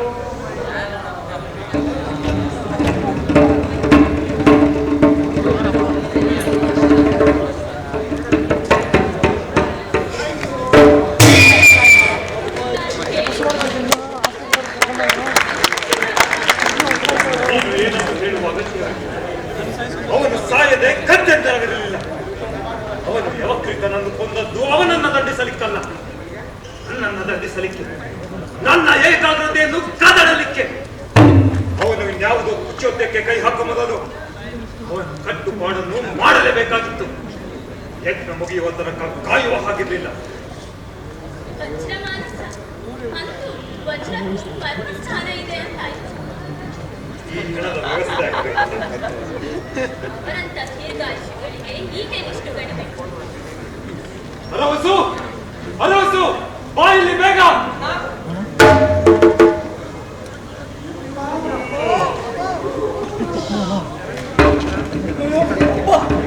ಏನಾಯ್ತು ಅಪ್ಪನ್ಗೆ? ಅಣ್ಣ ಅನಾಹುತವಾಯಿತು. ಬಹುತಾಗಿ ಆಡುತ್ತಿರ್ತಾ ಇದ್ದೀನಿ. ಗಂಡಿನಲ್ಲಿ ಯಾವುದೋ ಕಾಡು ಪ್ರಾಣಿ ಅಂತ ತಿಳಿದುಕೊಂಡು ಬಿಟ್ಟೆ. ಅಣ್ಣ ಅಪ್ಪ ಇನ್ನು ಉಸಿರಾಡ್ತಿದ್ದಾರೆ. ಇವ್ರ ನೆತ್ತಿ ಕುಟ್ಟಿನ ಕೊಯ್ನೆ ಬನ್ನಿ ಅಣ್ಣ. ಹುಚ್ಚು ಹುಚ್ಚಾಗಿ ಮಾತಾಡ್ಬೇಡ ಅರಸು. ಎಲ್ಲ ಮುಗ್ದಿದೆ. ನಾನು ಈ ಕೂಡಲೇ ಯಜ್ಞ ಮಂಟಪ ಸೇರಬೇಕು. ನಾನಿಲ್ಲದೆ ಯಜ್ಞ ಮುಂದುವರಿಯೋದಿಲ್ಲ. ನಿನಗೆ ಗೊತ್ತಿದೆ ಅದು.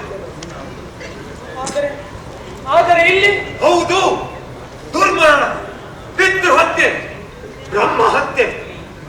ಅದಕ್ಕಾಗಿ ಪ್ರಾಯಶ್ಚಿತ್ತವಾಗಬೇಕು ಈಗಿಂದೀಗ. ಆದರೆ ನನಗೆ ಹೊತ್ತಿಲ್ಲ. ಅಂದರೆ ನನ್ನ ಸ್ಥಳದಲ್ಲಿ ನಿಂತು ನೀನು ಅಪ್ಪನ ಉತ್ತರ ಕ್ರಿಯೆಯನ್ನು ನಿರ್ವಹಿಸಬೇಕು.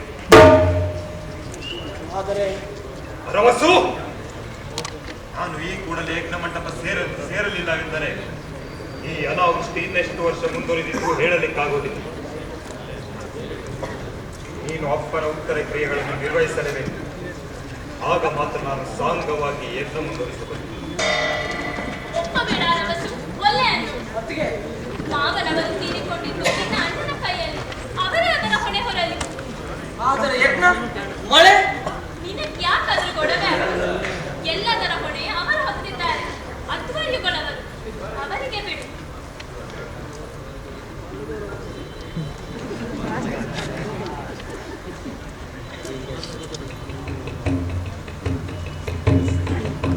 ಆಗೋದೆಲ್ಲ ಸಾಂಗವಾಗಿ ಆಯ್ತು. ಯಾವ ಗಡಿಬಿಡಿನೂ ಬೇಡ. ಶುಭಮಸ್ತು.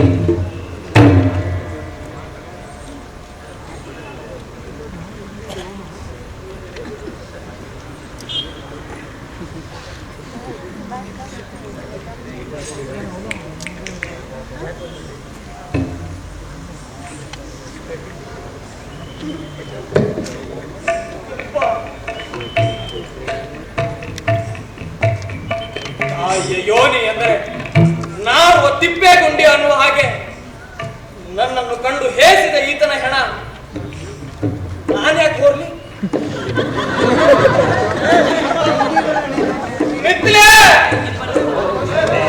ನಾನೇ ಸಾಯ್ಬೇಕು. ಇನ್ನೊಂದು ಹೆಣ ನಾನೇ ಹಾಕ್ಬೇಕು.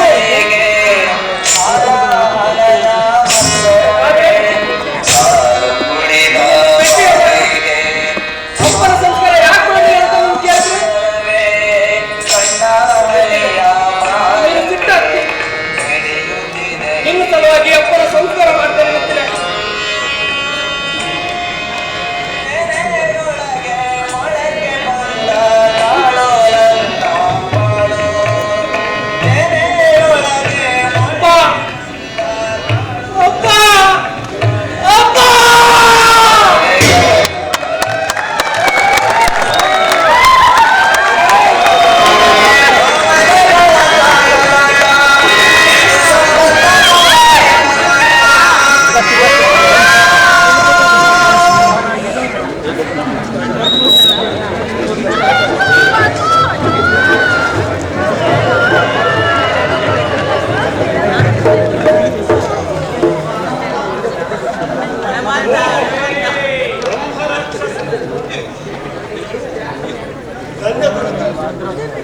ನಿನಗೆ ಹೇಗೆ ಸಿಕ್ಕಿತು?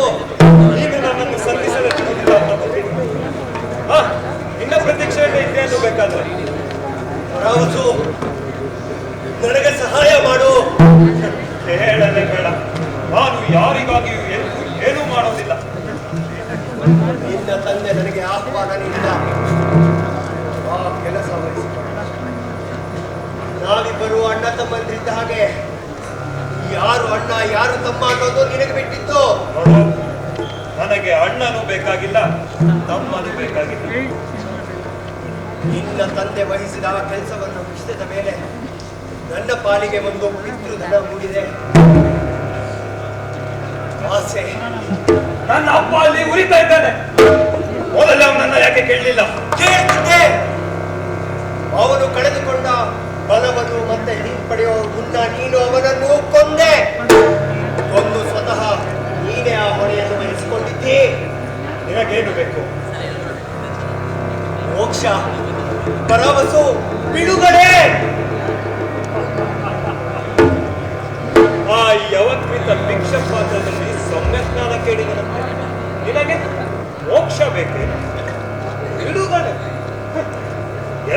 ಗಂಡದ ಬಿಡುಗಡೆ. ನನಗೆ ಗೊತ್ತು, ಯಜ್ಞ ಮುಕ್ತಾಯಗೊಂಡಾಗ ಆ ದೇವತೆಗಳೊಡನೆ ಸರಿಸಾಟಿಯಾಗಿ ನಿಲ್ತೀನಿ ಎಂದಿದ್ಯಲ್ಲ, ಅವರನ್ನೇ ಕೇಳು. ನಾನು ಯಾವ ದೇವತೆ ಎದುರಿಗೂ ಕೈ ಚಾಚೋದಿಲ್ಲ. ಅಮರತ್ವದ ಮಾತು ರಾವಸು, ನೀನು ಅಮರತ್ವದ ಮಾತಾಡ್ತಿದ್ದಿ, ನಾನು ಅಮರ. ಆದರೆ ಸಾವಿಗಾಗಿ ಹಂಬಲಿಸುತ್ತಿದ್ದೇನೆ. ನನ್ನಿಂದ ನಿನಗೆ ಏನು ಸಿಗೋ ಹಾಗಿಲ್ಲ. ಯಜ್ಞ ಮಂಟಪ ಒಂದೇ ಬಿಟ್ಟಿತ್ತು. ಅರಿಷ್ಟಗಳು ಒಳಗೆ ಬರೆದಿರೋ ಹಾಗೆ ದಿಗ್ಬಂಧನ ಹಾಕಿರ್ತಾರೆ. ಜೋಕೆ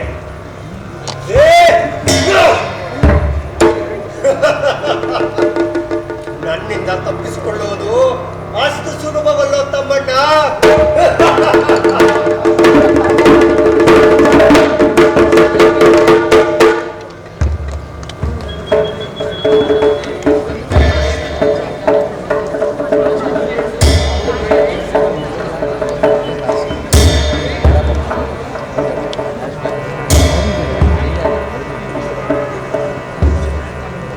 ಚಂದ್ರಪ್ರಭಂ ಪಂಕಜ ಸನ್ನಿವಿಷ್ಟಂ ಪಾಶಾಂಕುಶ ಅಭೀತಿ ವರಾಂತದಾನಂ ಮುಕ್ತ ಕಲಾಪಾಂಚಿತ ಸರ್ವಗಾತ್ರಂ ಧ್ಯಾಯೇ ಪ್ರಸನ್ನಂ ವರುಣಂ ಸುವೃಷ್ಟಿಃ.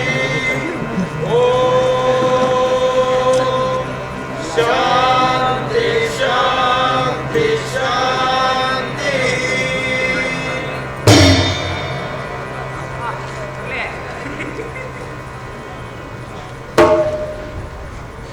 ನೀನು ಯಾರು? ನೀನು ಯಾರು? ನೀನು ನಾನು ಅರವಸು, ರೈತ ಋಷಿಯ ಕಿರಿಯ ಮಗ. ಎಲ್ಲಿಂದ ಬಂದಿದ್ದಿ? ಅಪರ ಕರ್ಮ ಪ್ರಾಯಶ್ಚಿತ್ತಗಳನ್ನು ಮುಗಿಸಿ ಬಂದಿದ್ದೇನೆ. ಪ್ರಾಯಶ್ಚಿತ್ತ ಯಾಕೆ? ತಂದೆಯ ದೇಹಾಂತವಾಯಿತು. ಅಯ್ಯೋ, ರೈತ ಋಷಿಗಳು ಹತ್ಯವಾಯಿತಂತೆ. ನಮ್ಮ ಹತ್ಯೆ, ನಮ್ಮ ಹತ್ಯೆ, ಪಿತೃ ಹತ್ಯೆ. ಈ ಯಜ್ಞ ಮಂಟಪದಲ್ಲೇನು ಮಾಡುತ್ತಿದ್ದಾನೆ ರಾಕ್ಷಸ? ಹೊರಗೆ ತಳ್ಳಿರಿ ಇವನನ್ನು.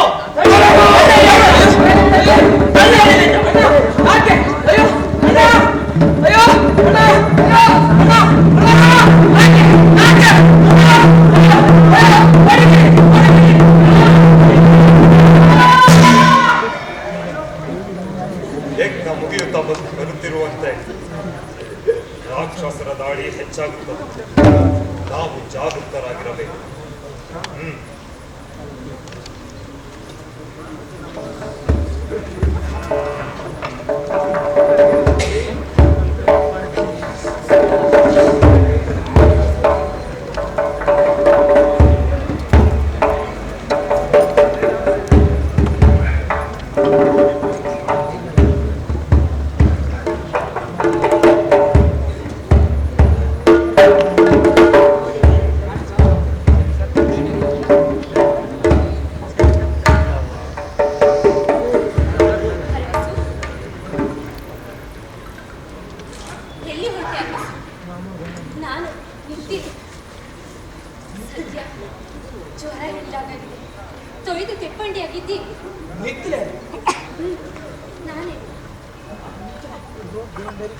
ಇದೇನು ಕನಸು? ಮಾಯ ಮಂತ್ರನು? ನೀನು ನಿಲ್ತೀಯೋ ಮತ್ತೆ ಮಾಯವಾಗಿ ಹೋಗ್ತೀಯೋ? ಇಲ್ಲ, ಇನ್ನಿನ ಕೈ ಬಿಡೋದಿಲ್ಲ, ಗಟ್ಟಿಯಾಗಿ ಹಿಡಿದಿದ್ದೇನೆ. ಮೆಲ್ಲಗೆ, ನಾವೇ ಜೋರಾಗಿ ಮಾತಾಡ್ಲಿಕ್ಕೆ ಆಗೋದಿಲ್ಲ. ಜನರೆಲ್ಲ ಮಲಗಿದಾರೋ?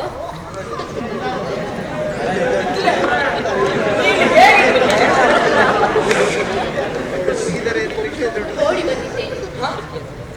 ಓಡಿ ಬಂದಿದ್ದೀರಿ? ಮನೆ ಬಿಟ್ಟು, ಗಂಡನನ್ನು ಬಿಟ್ಟು.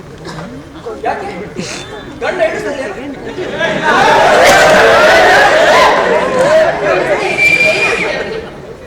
ನನ್ನ ಗಂಡ ಬಹಳ ಒಳ್ಳೆಯವ, ಯಾವಾಗ್ಲೂ ನಗ್ತಾ ಇರ್ತಾನೆ. ಅವನ ಹಣೆಗಂಟು ಹಾಕಿದ್ದೇ ನಾನು ನೋಡ್ಲಿಲ್ಲ. ಬೇರೆ ಹೆಣ್ಣು ಮಕ್ಕಳು ಇದನ್ನೇ ಮಾಡಿದ್ರೆ ನಾನೇ ಅವಳಿಗೆ ಅಚ್ಚ ಬಿಚ್ಚಿ ಬೈದು ಹಲ್ಲು ದುರಿಸ್ಬಿಡ್ತಿದ್ದೆ. ನಿಮ್ ಕತೆ ಹೀಗಾದ್ರೂ ಕೇಳಿ ನನ್ ಕತೆ ಏನೇನೋ ಇಲ್ಲ ಸಲ್ಲದ ಸುದ್ದಿ. ಆ ದಾಂಡಿಗರು ನೀನು ನಾವು ಹೊಡೆದ್ರು ಅಂತ ಕೇಳಿದಾಗಂತೂ ನನ್ ಜೀವ ಹೇಗ್ ನಿಲ್ಬೇಕು ಎದ್ದೆ ಓಡ್ ಬಂದೆ. ಮತ್ತೆ ಈ ಜನದಟ್ಟಣೆಯಲ್ಲಿ ಹೇಗೆ ಹುಡುಕ್ತದೆ ನನ್ನನ್ನು? ಇಲ್ಲಿ ನಾಯಿವರೆಗೂ ನಿನ್ ಪುರಾಣ ಗೊತ್ತಿದೆ. ನಾನು ಅವತ್ತೇ ರಾತ್ರಿ ಹೋದೆ ಅಣ್ಣ ಯಾಕೆ ಹಾಗೆ ಮಾಡ್ದ ಅಂತ ತಿಳ್ಕೊಳ್ಳೋಣ ಅಂತ. ಆದ್ರೆ ಅವ್ನು ಹೊರಗೆ ಬರಲೇ ಇಲ್ಲ. ಈಗ ಅದೆಲ್ಲ ಯಾಕೆ ರವಸು? ಮಸಣದಲ್ಲಿ ನನ್ನ ಜನಿವಾರ ಹರಿತು. ಯಾಕೆ ನಾನು ನಿನ್ನನ್ನು ಲಗ್ನ ಮಾಡ್ಕೊಂಡೆ ಅಂತ ತಿಳ್ಕೊಂಡೇನು? ಇಲ್ಲ, ನಾಟಕದಲ್ಲಿ ಪಾತ್ರ ಹಾಕಲಿಕ್ಕೆ ಬಂದಿದ್ದೇನೆ ಅಂತ ಅಂದ್ಕೊಂಡವು.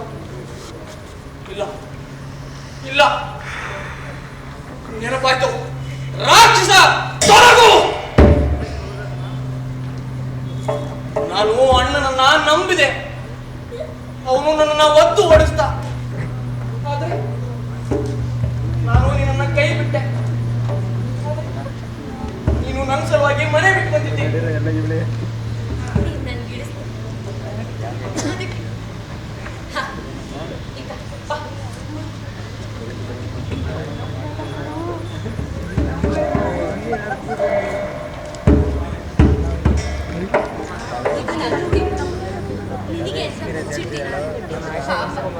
ಆ ಜಾತಿಗಾರರು ಹೊಟ್ಟೆಗಿಲ್ದೆ ಕಲಕಲ ಮಾಡ್ತಿರ್ತವೆ. ಜಾತಿಗಾರ ಅವರೇ ನಿನ್ ಜೀವ ಉಳಿಸಿತ್ತು. ಮಿತ್ರೆ, ಮನೆ ಬಿಟ್ಟು ಬಂದು ಎಷ್ಟು ದಿವಸ ಆಯ್ತು? 3 ದಿವಸದಿಂದ ಇಲ್ಲೇ ಆಟ ಆಡ್ತಿದ್ದೀಯೇನು? ನೀನ್ ಕೈ ಕಾಲ್ಗೊಂದಿಷ್ಟು ಬಲ ಬರಲಿ ಅಂತ ಕಾಯ್ತಿದ್ದೆ. ಬರೇ ಉಳಿದವರ ಚಿಂತೆ ನಿನಗೆ. ಎಂದಾದ್ರೂ ಸ್ವಂತ ಚಿಂತೆ ಮಾಡಿದ್ದೀಯೇನು? ನಾವು ಇವತ್ತೇ ಹೊರಬೇಕು, ಈಗಿಂದೀಗ. ಹಾ ಹೋಗೋಣ ಹೋಗೋಣ, ಈಗ್ಲೇ ಈ ಹೊತ್ತೆ ಈ ಕ್ಷಣನೇ ಹೊರಟ್ಬಿಡೋಣ. ನಿನ್ ಗಂಟ್ಲಿಗೆ ಬಂದಷ್ಟು ಪ್ರಾಣ ನಿನ್ ಕೈ ಕಾಲ್ಗೂ ಬಂದ್ರೆ 10 ಹರಿದಾರಿ ಸುಯಿ ಅಂತ ಕಡಿಬೋದು.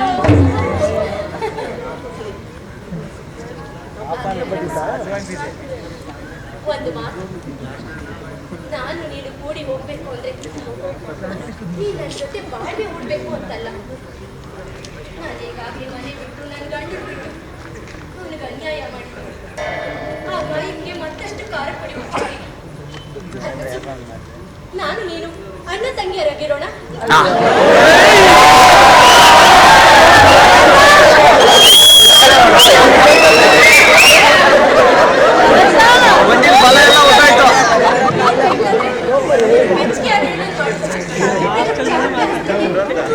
ಸಿಕ್ಕರೆ ಸಾಕು.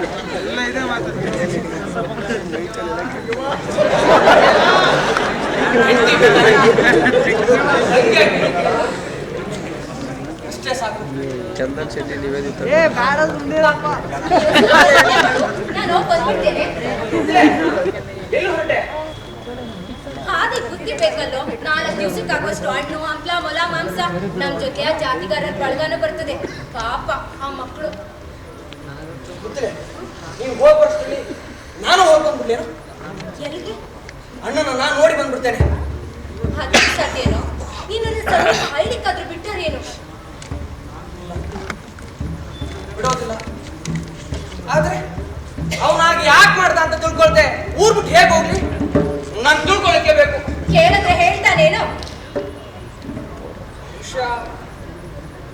ಇಲ್ಲ, ಖಂಡಿತ ಇಲ್ಲ. ಅವನು ಹೇಳಿದ್ರು ತಿಳ್ಕೊಂಡು ಏನ್ ಸಾಧಿಸ್ತೀಯ ಬಸ್ಸು?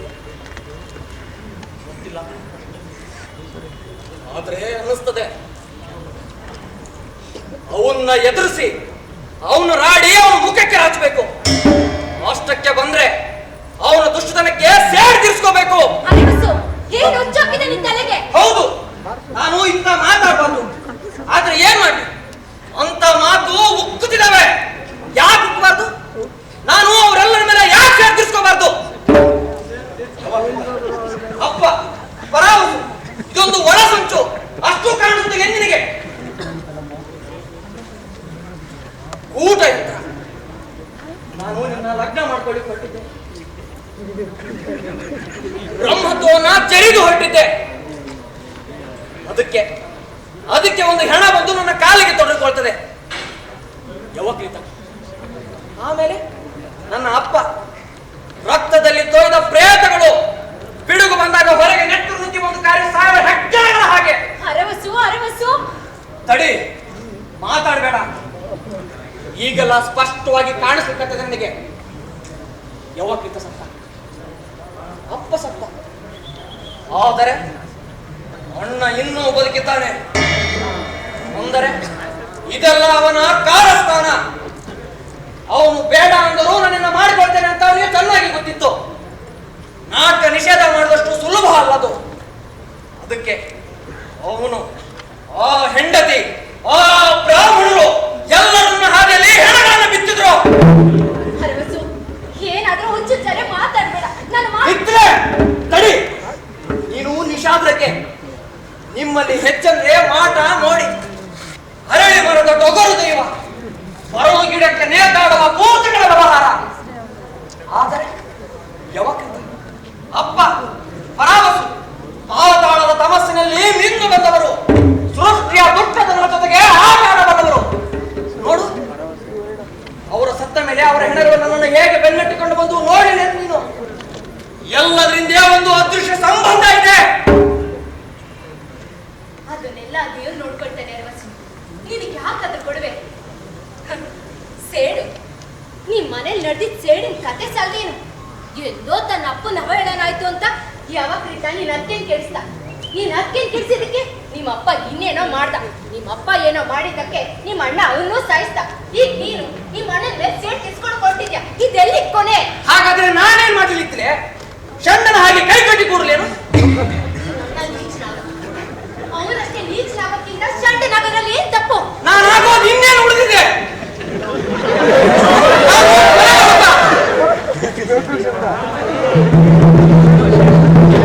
ಜಗತ್ತಿನ ಮೂಗಿನಲ್ಲಿ ನಾರುತ್ತಿರುವ ಶವ.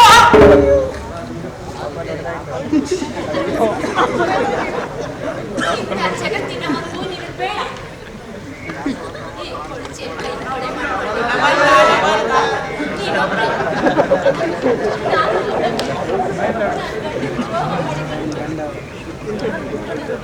ನಾವು ನಮ್ಮ ಬದುಕನ್ನು ಕಟ್ಕೊಳ್ಳೋಣ. ಹೋಗೋಣ. ನಾವು ಜಾತಿಗಾರಣ್ಣ. ಅರವಸು, ಇವನೇ ಜಾತಿಗಾರಣ್ಣ. ಇವನೇ ನಿನ್ನ ಬದುಕಿಸಿತು. ಬದುಕಿಸೋದು ಮುಳುಗಿಸೋದು ನಮ್ಮ ಕೈಯಲ್ಲಿ ಹೋದ. ಅವರಿಗೆ ಮಣ್ಣು ಕೊಡ್ಲಿಕ್ಕೆ ಅಂತ ಹೋದ್ರೆ ಮೊಸಡದ ಎಬ್ಬು ಆಗಿರಲ್ಲಿ ಕೈ ಕಾಲು ಸಿಕ್ಕೊಂಡು ಬಿದ್ದೈತಿ. ನಾತೇನ ಪಾಪ ಅಂತ ಮುಟ್ಟಿದ್ರೆ ಮಳಬನನ್ನು ಎತ್ತಿಕೊಂಡು ಹೋದ ಸೀದಿಗೆ ಮೇಲೆ ಅದೇ ಸೆಣಬಿನಲ್ಲಿ ಕಟ್ಟಿ ನೀರನ್ನು ಎತ್ಕೊಂಡು ಬಂದಿ ನೋಡಪ್ಪ. ನಿನ್ ತಮ್ಮನ್ ಕಾಲು ಹೇಗಿದೆ? ಸುಣ್ಣು ಮಾಡಿದೆ, ನೀನ್ ಮೊದಲು ನಾಟಿದ್ ನೋಡಮ್ಮ. ಸರಿ, ಹಾಗಾದ್ರೆ ಹೊಸ ತಪ್ಪು ಕಟ್ಟೋದು ಒಳ್ಳೇದು. ನಾನು ಈಗಲೇ ತಂದ್ಬಿಡ್ತೇನೆ. ಕೂಡಲೇ ಹೊರಡ್ಬಿಡೋಣ. ನೀನ್ ಹೇಳೋದೇ ಸುತ್ತದೆ ನೋಡು. ಹುಡುಗಿ ಅಂದ್ರೆ ಈಗಿರ್ಬೇಕು ನೋಡಪ್ಪ. ಅಂದ್ರೆ ನೀನಿದು ಆ ಹುಡುಗಿದಿ ಏನಿದೆಯೋ ನನಗಂತೂ ಗೊತ್ತಿಲ್ಲ. ಬ್ರಾಹ್ಮಣ ಆಕೆ ವ್ಯಾಧರ ಆಕೆ ಎಂಬುದು ಯಾವ ಕುರುಡನಿಗೂ ಕಾಣಬೇಕಾದಂತ ಮಾತು. ಬರಗಾಲದಲ್ಲಿ ಏನ್ ಸಾಧ್ಯ? ಈ ಊರಿನೊಳಗೆ ಪ್ರತಿಯೊಬ್ಬರ ನಾಲ್ಗೆ ಮೇಲೆ ನಿನ್ನ ಹೆಸರಿದ್ರೆ ಅದು ಅಷ್ಟೇ ಇದೆ. ನೆನಪಿಡು, ನಿನ್ನನ್ನು ಬದುಕಿಸಿದ್ದು ನಾನಲ್ಲ. ಮೊಸಳದೊಳಗೆ ಉಸಿರಾಡ್ತಿರೋರನ್ನ ಬಿಡಬಾರ್ದು ಅಂತ ಅಷ್ಟೇ ನಿನ್ನ ನರತ್ತಂದ್ರು. ಅವತ್ತೆ ಹಾಕಿ ಓಡಿ ಬಂದಿದ್ದೆ. ಮಗು ನೋಡ್ಕೊಂಡು ನಿನ್ನ ವಾಂತಿ ಒರೆಸಿದ್ಲು. ನಿನ್ನ ಮುಕ್ಕಳಿ ಕೂಡ ತೊಳೆದಿದ್ದಾಳೆ. ನನ್ನ ತಮ್ಮನ ಕಾಲಿನ ಬಾವು ಇಳಿಸಿಬಿಟ್ಟಿದ್ದಾಳೆ.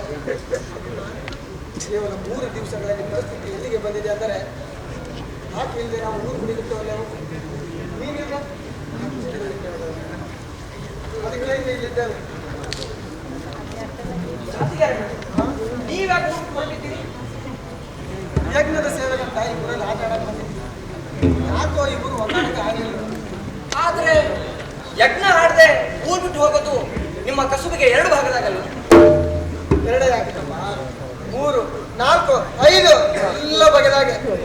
ಎಷ್ಟೇ ಬಗೆದ್ರೆ ಈ ಕಸುಬಿಗೆ ಆಧಾರ ಮೈಗೆ ಆಧಾರ, ಹೊಟ್ಟೆಗೆ ಆಧಾರ ಅಲ್ಲ. ಹೊಟ್ಟೆಗೆ ಉಸುಬಾಗಿ ಕಸುಬಿಗೆ ನಿರ್ವಹಿಸೋದು ನೋಡು. ದೇವತೆಗಳು ಕೂಡ ಮೊದಲು ಹೇಳೋದೇನು? ಆಹಾರ. ಅದು ನಿಕ್ಕದಿದ್ರೆ ಫಲ ಸಿಗೋದಿಲ್ಲ. ಫಲ ಸಿಗ್ಬೇಕಾದ್ರೆ ಯಜ್ಞ ಆಗಬೇಕು. ಅಂದ್ರೆ ನಾಟಕದ ಪ್ರಯೋಗ ಆಗಬೇಕು. ನಟರು ಬೇಕು. ಅಳುವ ಹೋದ ತಮ್ಮ ಉಂಟುತ್ತಾನೆ. ನಾನೊಬ್ಬರೇ ಏನ್ ಮಾಡ್ಲಿ ಅಂತ. ಜಾತಿಗಾರನ ಒಂದು ಉಪಾಯ ಮಾಡ್ತೀನಿ. ಏನು ಉಪಾಯ? ನಾನೀಗ ಕುಣಿದು ತೋರಿಸ್ತೇನೆ. ನಾನು ಹೇಗೆ ಕುಣಿತೀನಿ ಅಂತ ಹೇಳ್ತೀಯೇನು? ನೀನ್ ಕುಳಿತೀಯೇನ? ಅಂದ್ರೆ ಬ್ರಾಹ್ಮಣ ಒಟ್ಟು. ನಾನು ಬ್ರಾಹ್ಮಣ ಅಲ್ಲ, ವಿಷಾದ್ರಲ್ಲಿ ಕುರುಬರಲ್ಲಿ ಕುಣಿತ ಕಲಿತ ದೊಡ್ಡವನಾಗಿದ್ದೇನೆ ನಾನು. ಈಗ ಬೇಡ, ನಾವೆಲ್ಲ ಹೊರಡ್ಬೇಕಲ್ಲೇನ? ದಾರಿಗಿಂತ ಎಲ್ಲಾದ್ರೂ ನೋಡೋಣಂತೆ.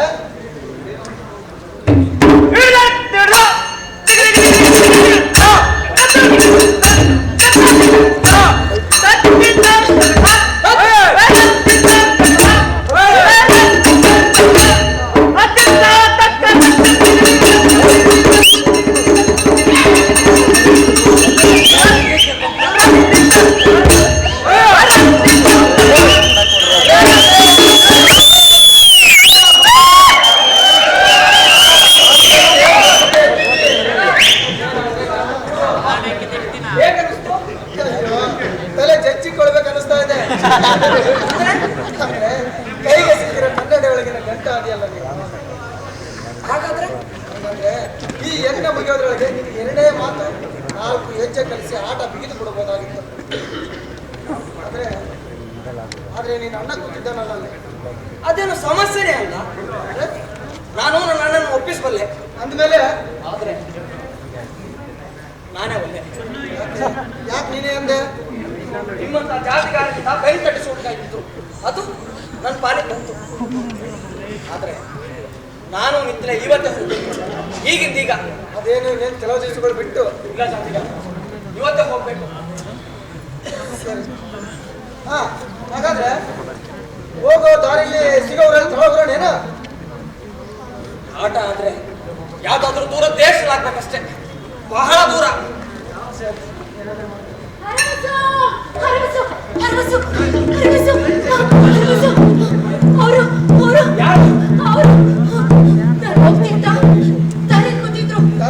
ಬೆಂಕಿ ಕಾಯಿಸ್ತಿದ್ರು. ನನ್ನನ್ನು ಅವ್ರು ನೋಡಿಲ್ಲ.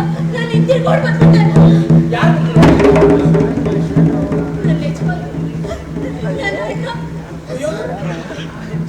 ಹಾಗಾದ್ರೆ ಹೆಚ್ಚು ಹೊತ್ತಿಲ್ಲಿಗ, ಈಗಿಂದೀಗ ಊರು ಬಿಟ್ಬಿಡೋಣ.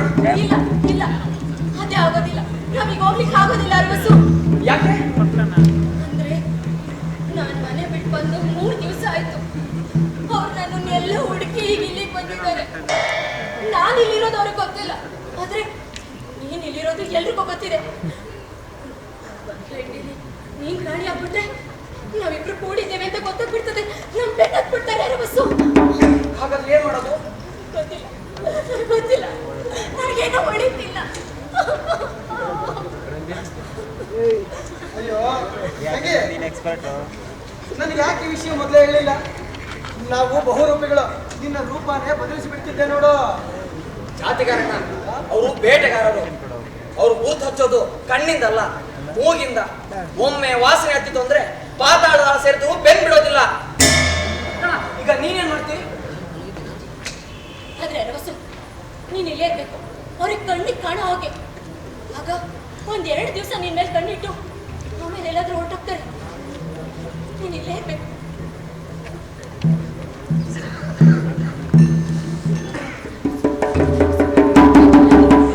ಗಾಡಿ ನೋಡ್ಕೊ ಹೋಗು, ಹಡುಕೊಳ್ತೇನೆ. ಇದೇನು ತಮಾಷೆ ಮಾತಾಡ್ತಿದ್ಯಾ? ನಾನು ಇಲ್ಲಿ, ನೀನ್ ಅಲ್ಲಿ. ನಿನ್ಗೇನ್ ಅನಿಸ್ತದೆ? ನಾನೇನ್ ನಮ್ಮ ಅಣ್ಣ ಕೆಲಸ ಆಗ್ಬೇಕು ಅಂತ ಬೈಕ್ ಎತ್ತಿದೆ ಎತ್ಕೊಂಡೇನು?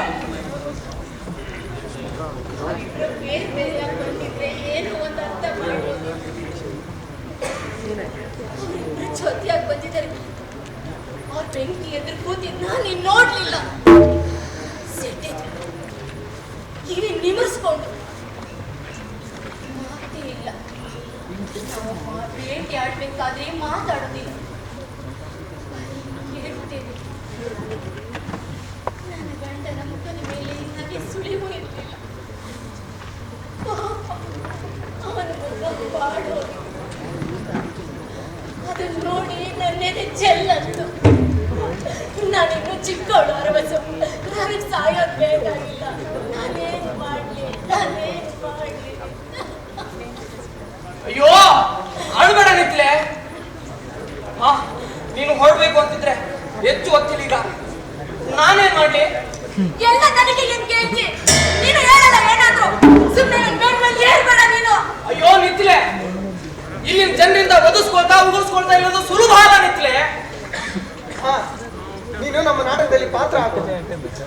ಜಾತಿಗಾರಣ ಸುಮ್ಮನೆ ಮೋಜಿಗಂತಲ್ಲ ನಾನು ನಂಬಿದ್ದು.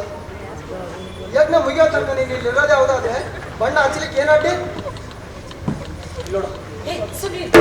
ಜಾತಿಕರಣ ನೀನೇನದೆ ಇದೆ ಇದೆ ಈಗ ಅರವಸು ಕುಣಿದು ತೋರಿಸಿದ, ಗಂಧರ್ವ ಕುಣಿದಾಗ ಕುಣಿದ ಅಲ್ಲ. ಯಜ್ಞದ ಸೇವೆಗೆ ಅಂತ ಆಟ ಆಡೋಣ ಬಾರ ಅಂದ್ರೆ ಇಲ್ಲ, ನಾನು ನಿಂತಿಲ್ಲ, ಇವತ್ತು ಹೊರಡಬೇಕು ಅಂತಿದ್ದಾನೆ. ಅರವಸು ನಿನ್ಗೆ ಏನ್ ಮಾಡ್ಬೇಕು ಅನಿಸ್ತದೆ? ಜಾತಿಗಾರಣ ಹೇಳೋದು ಹೌದು, ಹಾಗಾದ್ರೆ ಊಟ ಬಿಡಲ್ಲ, ಹಿಂದೆ ಯಾಕಾಗ್ತಿ? ಆದ್ರೆ ನನಗೆ ಹೆದರಿಕೆ ಆಗ್ತದೆ. ಹೆದರಿಕೆ? ಎಂತ ಹೆದರಿಕೆ? ನನ್ನದೇ. ನಿನ್ನ ದುಸ್ಸೊಪ್ಪನ ಎದುರಿಸು. ನಿಮ್ಮ ಅಣ್ಣನ ಎದುರಿಸ್ಬೇಕು ಅಂತಿದ್ಯಲ್ಲ, ಅದನ್ನ ಮಾಡು. ಕೋಪದಿದ್ದಲ್ಲ, ನಾಟಕದಲ್ಲಿ ನೀನೆಂತ ನಟ ಅನ್ನೋದನ್ನ ಅವನಿಗೆ ಹುಡುಕ್ ತೋರ್ಸು. ನೀನು ಈ ಸಿಟ್ಟು ಸೇಡು ಎಲ್ಲ ಮರೀತಿ, ನನಗಷ್ಟಂತೂ ಗೊತ್ತಿದೆ. ಅರವಸು, ಜಾತಿಗಾರನ್ನ ಕಲಿಸಿದ್ದನ್ನ ಮನ್ಸಿಟ್ಟು ಕಲಿ, ಪಳಗಿ ಅದಾಗ್ಬಿಟ್ಟು ನೀನು ಎಲ್ಲರೂ ಕಣ್ಕೊಪ್ಪಿಸ್ಬಿಡ್ತೀನಿ. ನೀನು ಹುಡುಗಕ್ಕೆ ಮಳೆ ಹಾಕ್ಬೇಕು ಅರವಸು, ಮಳೆ ಹಾಕ್ಬೇಕು. ನಾನು ನೋಡ್ತೇನೆ.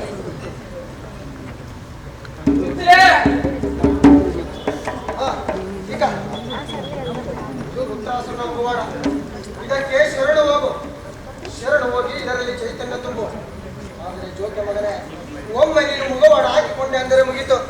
ಅದನ್ನು ಭದ್ರವಾಗಿ ಹಿಡಿದಿಟ್ಟುಕೊಳ್ಬೇಕು. ಇಲ್ಲದಿದ್ದರೆ ಮುಖವಾಡ ನಿನ್ನನ್ನು ಕುಣಿಸ್ತದೆ. ಅದು ಹಿಂದುವಾಗತಕ್ಕದ್ದಲ್ಲ. ನೀನು ಮುಖವಾಡದಿಂದ ಶಕ್ತಿ ಹೀರಿಕೊಳ್ಬೇಕೆ ಹೊರತು ನೀನು ಅದಕ್ಕೆ ಹಾಳಾಗಬಾರದು. ಸರಿ, ವೃತ್ತಾಸುರನ ಆವಾಹನೆ ಮಾಡು. ಅವನ ರೂಪ ರೇಷ ಕರ್ತವ್ಯಗಳನ್ನು ಮನಸ್ಸ ಅನುಸಂಧಾನ ಮಾಡಿಕೊ.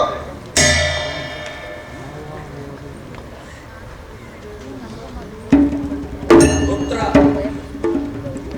ರುದ್ರ ರುದ್ರ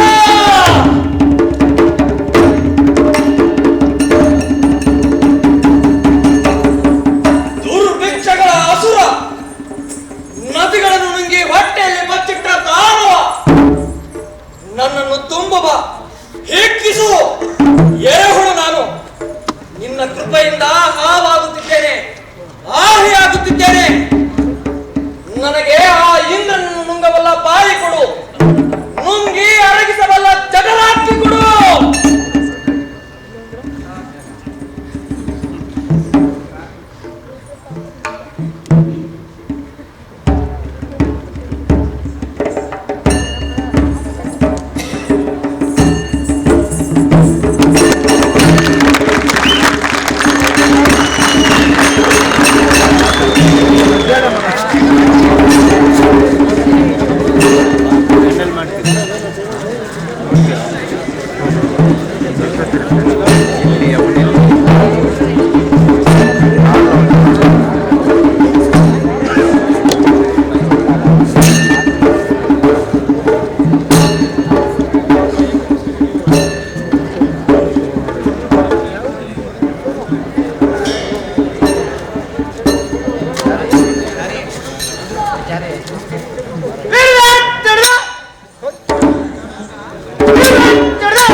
చేస్తా.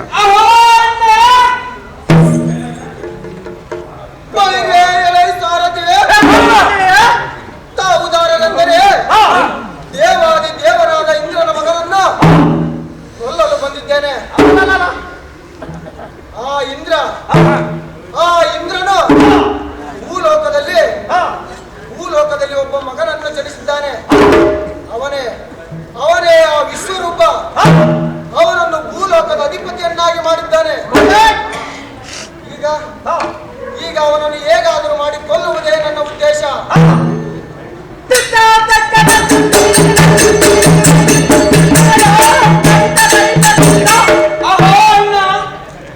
ನೀನು ಸೌಖ್ಯವೇ? ನಿನ್ನ ಕುಟುಂಬ ಸೌಖ್ಯವೇ? ತಮ್ಮ ರುದ್ರಾಸುರ, ನೀನು ನನ್ನ ಬೆನ್ನಿಗಿದ್ದಾಗ ನನಗೆ ಯಾವ ಭಯ? ಕೇಳಿದ್ರೇನು? ನನ್ನ ತಂದೆಯಾದ ಪ್ರಜಾಪತಿಯು ಒಬ್ಬ ರಾಕ್ಷಸಿಯನ್ನು ಕೂಡಿ ಆ ರುದ್ರ ಭಯಂಕರನಾದ ದಾನವನಿಗೂ ಜನ್ಮವಿತ್ತಿದ್ದಾನೆ. ಅವನೇ ಅವನೇ ಅವನೇ ಆ ರುದ್ರಾಸುರ. ಎಲ್ಲರೂ ಅವನ ಗುಣಗಾನ ಮಾಡುವವರೇ. ಜ್ಞಾನಿಯಂತೆ, ಮೇಧಾವಿಯಂತೆ, ಸರ್ವಗುಣ ಸಂಪನ್ನನಂತೆ ವಿಶ್ವರೂಪ ಇಬ್ಬರು ಒಂದಾಗಿದ್ದಾರೆ. ಅವರಿಬ್ಬರನ್ನು ಬೇರ್ಪಡಿಸುವುದೇ ನನ್ನ ಉದ್ದೇಶ. ಹಾಗೋ ವಿಶ್ವರೂಪ,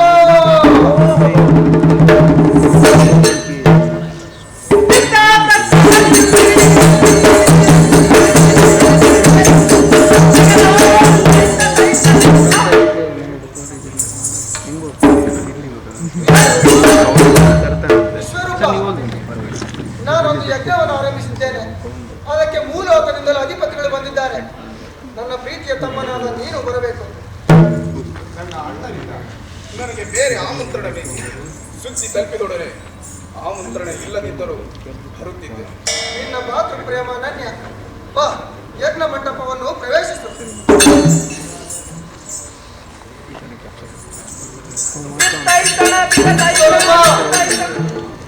ಯಜ್ಞ ಮಂಟಪದೊಳಗೆ ರುದ್ರಾಸುರನಿಗೆ ಪ್ರವೇಶವಿಲ್ಲ. ಏಕೆ ಅಣ್ಣ? ಏಕೆಂದರೆ ಅವನು ದಾನವ, ಅಸುರ. ಆದರೆ ನಮ್ಮಿಬ್ಬರ ತಂದೆಯಾದ ಪ್ರಜಾಪತಿಯೇ ಇವನು ತಂದೆಯೇ ಹೌದು. ಆದರೆ ಅವನ ತಾಯಿ ರಾಕ್ಷಸಿ. ರಾಕ್ಷಸ ಯೋನಿಯಲ್ಲಿ ಜನಿಸಿದ ಅವನಿಗೆ ಯಜ್ಞ ಮಂಟಪವನ್ನು ಪ್ರವೇಶಿಸುವ ಅಧಿಕಾರವಿಲ್ಲ. ಹಾಗಾದರೆ ಸರಿ. ತಮ್ಮ ರುದ್ರಾಸುರ, ನಾನು ಎತ್ತಕ್ಕೆ ಹೋಗಿ ಬರುತ್ತೇನೆ. ನೀನು ಇಲ್ಲೇ ಅಹೋ ಅಣ್ಣ, ನಮ್ಮಿಬ್ಬರ ತಂದೆಯಾದ ಪ್ರಜಾಪತಿಯು ನನಗೆ ಜನ್ಮವಿತ್ತಿದ್ದಾರೆ. ನಿಮ್ಮನ್ನು ಎಂದೆಂದು ಅಗಲಿ ಇರಬಾರದೆಂದು ಆಜ್ಞಾಪಿಸಿದ್ದಾರೆ. ನನಗೆ ಏನು ಅಪಾಯವಿಲ್ಲವೆಂದು ಸ್ವತಃ ಇಂದ್ರನೇ ಅಭಯವಿತ್ತಿದ್ದಾನೆ. ಅಹೋ ಅಣ್ಣ, ದೇವತೆಗಳ ಮಾತನ್ನು ಎಂದೂ ನಂಬಕೂಡದು.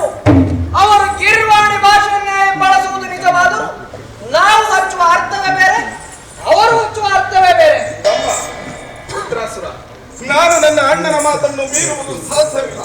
ಆದ್ದರಿಂದ ನೀನು ಇಲ್ಲೇ ನನ್ನನ್ನು ಪ್ರತೀಕ್ಷೆ ಮಾಡು. ರಾಕ್ಷಸನಾಗಿ ಹುಟ್ಟಿದವರ ಹಣೆ ಬಾರವೇ ಇಷ್ಟೇ. ಆಗಲಿ, ಹೋಗಿ ಬಾ. ವಿಶ್ವರೂಪ, ಯಜ್ಞ ಮಂಟಪವನ್ನು ಪ್ರವೇಶಿಸುವೆಯಾ? ಹಾ ಅಣ್ಣ.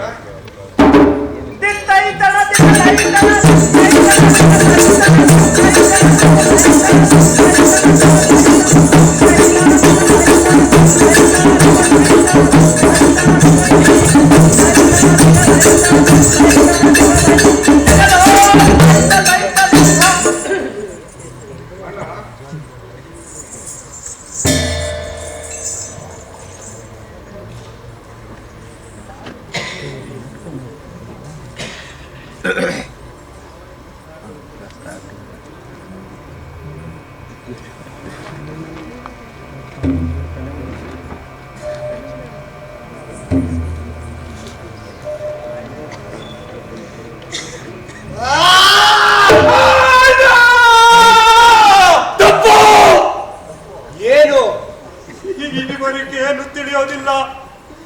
ಮೂಢರು. ಇಂದ್ರ ಬೇಕೆಂದೇ ವಿಶ್ವಾಸಘಾತ ಮಾಡಲಿಲ್ಲ. ಮತ್ತೆ ಅವನು ಹೆದರಿದ್ದ. ಹೆದರಿಕೆ? ಅದೆಂತ ಹೆದರಿಕೆ? ಯಜ್ಞ ಕುಂಡದ ಪಕ್ಕದಲ್ಲೇ ಒಂದು ಮುಖ. ಯಾರ ಮುಖ ಅದು? ನನ್ನ ತಂದೆಯದೇನು ಅಥವಾ ತಮ್ಮನದು? ಅವನು ಮಂದ ಬುದ್ಧಿ, ಆದರೆ ಇಲ್ಲ ಗುಡ್ಡನ್ನು ಅಥವಾ ನನ್ನದೇ ಮುಖನೋ?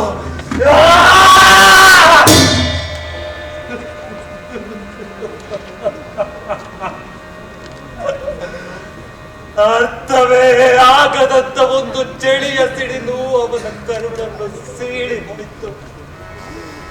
ಕಾಲಡಿಯನ್ನೆಲ್ಲ ಕುಸಿದು ಕನಸಿನಲ್ಲಿ ಬೀಳೋ ಹಾಗೆ ಬಿದ್ದ.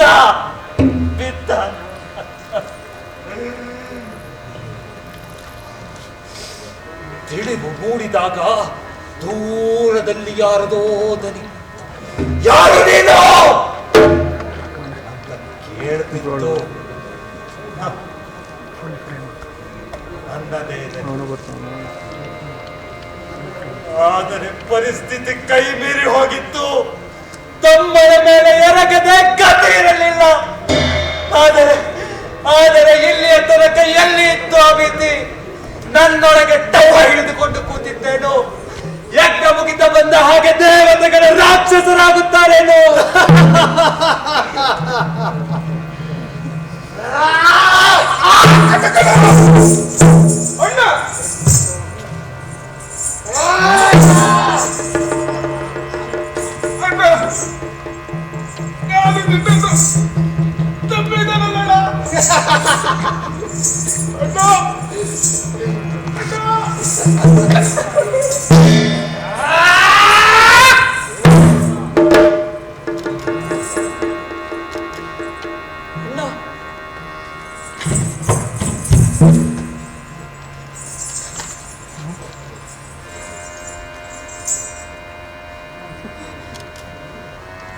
ಇನ್ನೊಂದು ವಿಶ್ವಾಸಘಾತ,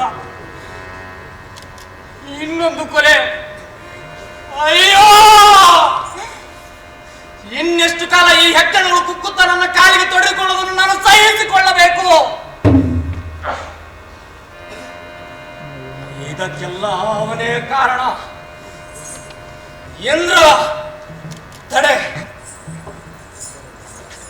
ಇಂದ್ರ, ತಡೆ! ಇಂದ್ರ, ತಡೆ! ಇಂದ್ರ, ತಡೆ! ನೀನು ಈ ಎತ್ತರದಿಂದ ಜಾರಿಕೊಳ್ಳಬಹುದು, ಆದರೆ ತಪ್ಪಿಸಿಕೊಳ್ಳಲಾರೆ. ಇಂದಿನ ಸತ್ಯವನ್ನು ಭಸ್ಮೀಭೂತಗೊಳಿಸಿ ಬಿಡುತ್ತೇನೆ.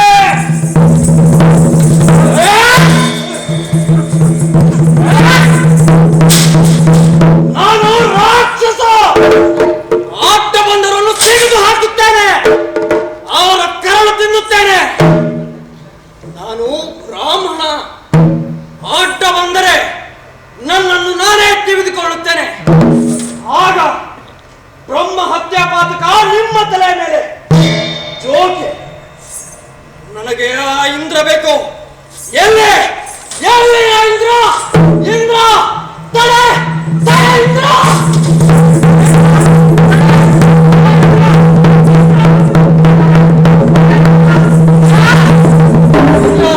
ತಡೆ! ಹೋಗಬೇಡ! ತಡೆ! ಇಂದ್ರ, ಹೋಗಬೇಡ! ತಡೆ! ತಡೆ! ತಡೆ! ಹೋಗಬೇಡ! ಇಂದ್ರ, ಹೋಗಬೇಡ! ತಡೆ! ತಡೆ! ತಡೆ! ಹೋಗಬೇಡ! ಹೋಗಬೇಡ! ತಡೆ! ಇಂದ್ರ, ಎಲ್ಲಿ ಹೋಗುತ್ತೆ? ತಡೆ! ಹೋಗಬೇಡ! ತಡೆ! ತಡೆ! ಹೋಗಬೇಡ! ಇಂದ್ರ, ತಡೆ! ತಡೆ! ಹೋಗಬೇಡ! ಇಂದ್ರ, ತಡೆ!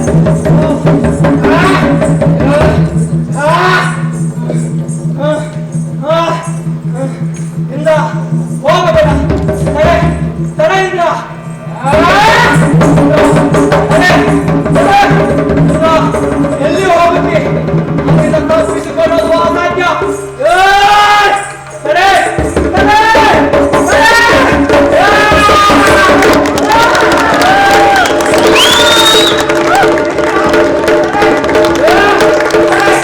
ಇಂದ್ರ!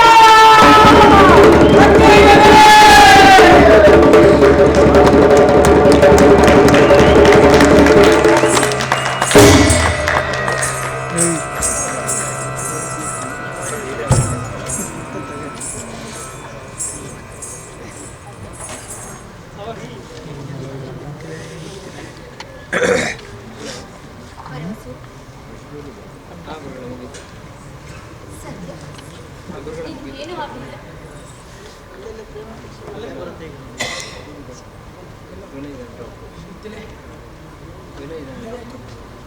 ನನಗೆ ಒಂದು ತಿಳಿಬಿಡ್ತು. ಏನು ಆಗಲಿಲ್ಲ ಅರವಸು. ಅದೇ ನಾನು ಸೋತೆ. ಪರವಸು ಗೆದ್ದ. ನನ್ನಿಂದ ಅವನನ್ನು ಧ್ವಂಸ ಮಾಡಲು ಆಗ್ಲಿಲ್ಲ. ಅರವಸು, ಅದು ನಿನ್ ಮನ್ಸಲ್ಲೂ ಇರ್ಲಿಲ್ಲ. ನೀನಂತೂ ನಲ್ಲಿದೆ ಅಲ್ಲ ಅರವಸು.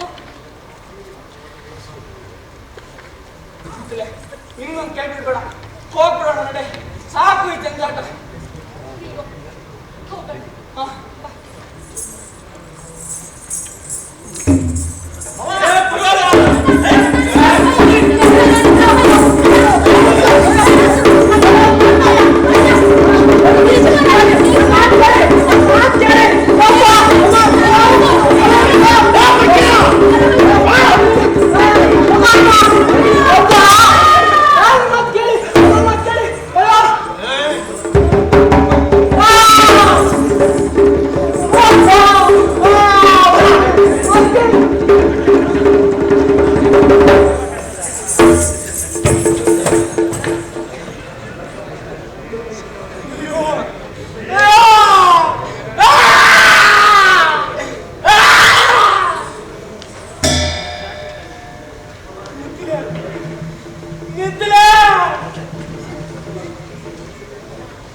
ನಾನೇ ಸಿಗಿದ್ದು.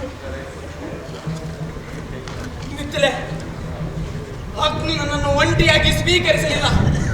ಆದರೆ ನಾವಿಬ್ಬರು ಆರು ಭಾಗವಾಗಿ ಹೋದ್ರೆ ಅಗ್ನಿ ನನ್ನನ್ನು ಎಂದಿಗೂ ನಿರಾಕರಿಸಲಾರ. ಬಾ ಬಾ ಮಿಥಿಲೆ.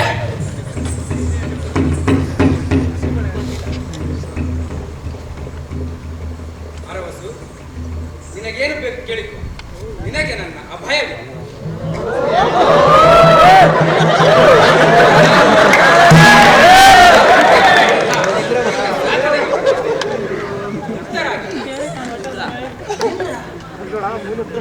ಆದರೆ ನಾನು ಯಾವ ದೇವರನ್ನು ಕೂಗಲಿಲ್ಲ. ನೀವೆಲ್ಲ ಯಾಕೆ ಬಂದಿದ್ದೀರಿ ಇಲ್ಲಿ? ನನಗೆ ಸಾವು ಬೇಕು. ಒಲಿದು ಬಂದ ದೇವರನ್ನು ತಡೆದು ಪ್ರಶ್ನೆ ಕೇಳುವ ವ್ಯಕ್ತಿ ನೀನೇ ಮೊದಲಿಗೆ ನಿರಬೇಕು. ಆದರೆ ನಾನೇನ್ ಮಾಡ್ತಿದ್ದೆ ನನಗೆ ಇವರ? ದೇವತೆಗಳು ಯಾವುದನ್ನು ಯಾಕೆ ಮಾಡುತ್ತಾರೆ ಅನ್ನೋದನ್ನ ಮನುಷ್ಯನ ತರ್ಕ ಚೌಕಟ್ಟಿನಲ್ಲಿ ಹೇಗೆ ವಿವರಿಸುವುದು?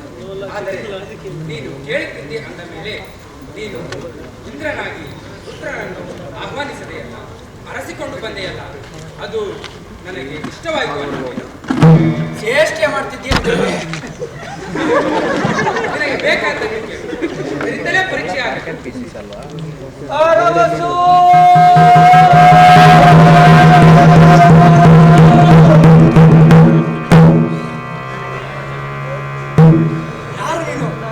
ನಾನು ನಿನ್ನ ತಂದೆ ಆಹ್ವಾನಿಸಿದ ಬ್ರಹ್ಮ ರಾಕ್ಷಸ.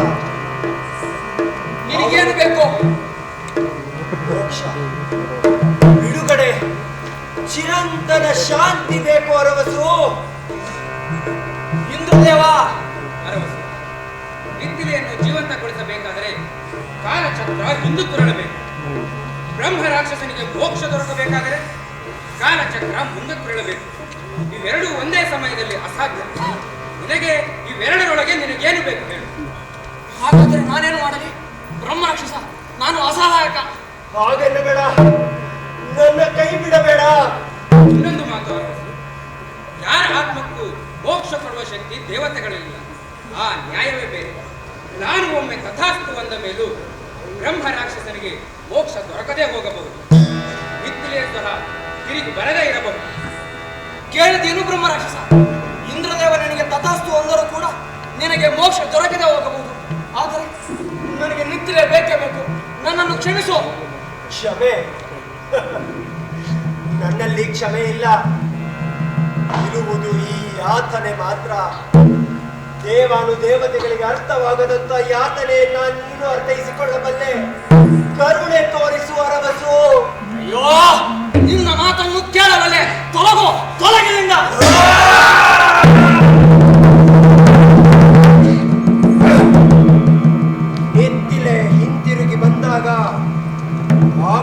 ಏನು ಹೇಳ್ತಿ? ಅವಳ ದೆಸೆಯಿಂದ ಒಬ್ಬ ಅಂತರ್ಪಿಸಾಚಿ ಯಾತನೆಯ ಗರ್ಭದಲ್ಲಿ ತೊಳಲಾಡುತ್ತಿದ್ದಾನೆ ಎಂದು ಹೇಳ್ತೀಯೇನು? ಇದರಲ್ಲಿ ನಿತ್ತಲು ಏನು ತಪ್ಪಿದೆ? ನಿತ್ತಿಲೆಯಾಗಿದ್ದರೆ ನನಗೆ ಕರುಣೆ ತೋರಿಸುತ್ತಿದ್ದರು. ಕರುಣಾಮಯಿ ಆಕೆ. ನೀನಾಗೂ ಆಕೆಗೂ ಯಾವುದೇ ಸಂಬಂಧವಿಲ್ಲದಿದ್ದಾಗಲೂ ನಿನಗಾಗಿ ಪ್ರಾಣ ತೆತ್ತಿದಳು. ನನ್ನ ಮೇಲೆ ಕರುಣೆ ತೋರಿಸುತ್ತಿದ್ದಳು. ನೀನೇ ಹೇಳು. ಇನ್ನು ಮಾತನ್ನು ಕೇಳಬಲ್ಲೆ, ತೊಲಗಿಲ್ಲಿಂದ. ನೀನು ನಿತ್ಯೆಯನ್ನು ಹಿಂತಿರುಗಿಸುತ್ತಿರುವುದಾದರೂ ಯಾಕೆ? ಅವಳ ಬದುಕನ್ನೇ ಅಲ್ಲಗಲಿಯಲಿಕ್ಕೇನು? ಅಯ್ಯೋ ವರವಸು, ನೀನು ಆಕೆಗೆ ಬಯಸುತ್ತಿರುವುದು ವರವಲ್ಲ, ಶಾಪ. ಪ್ರತಿಯೊಂದು ನಿಮಿಷವೂ ನನ್ನ ನರನಾಟವನ್ನು ಕೇಳುತ್ತಾ ಬದುಕಬೇಕು. ಯೋಚಿಸು ಅರವಸು, ನೀನೀಗ ಪ್ರಬುದ್ಧನಲ್ಲ. ಅರವಸು, ಇಂದ್ರದೇವ ಏನಂತ ನಿರ್ಧಾರ ಮಾಡಿದ?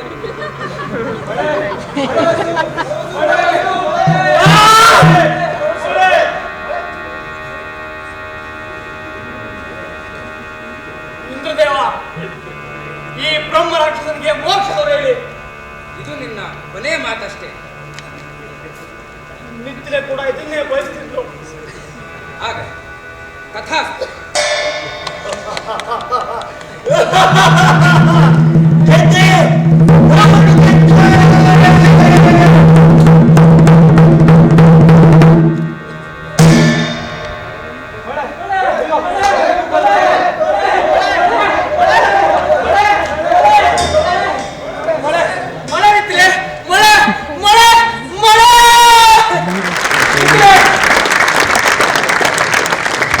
ಜ್ಞಾನಭಾರತಿ ನಾಟಕೋತ್ಸವದ ಮೊದಲ ನಾಟಕ ಅಗ್ನಿ ಮತ್ತು ಮಳೆ. ಈ ನಾಟಕದ ನಿರ್ದೇಶಕರಾದಂತಹ ಪ್ರಭುರಾಜ್ ದಯವಿಟ್ಟು ವೇದಿಕೆ ಮೇಲೆ ಬರಬೇಕು.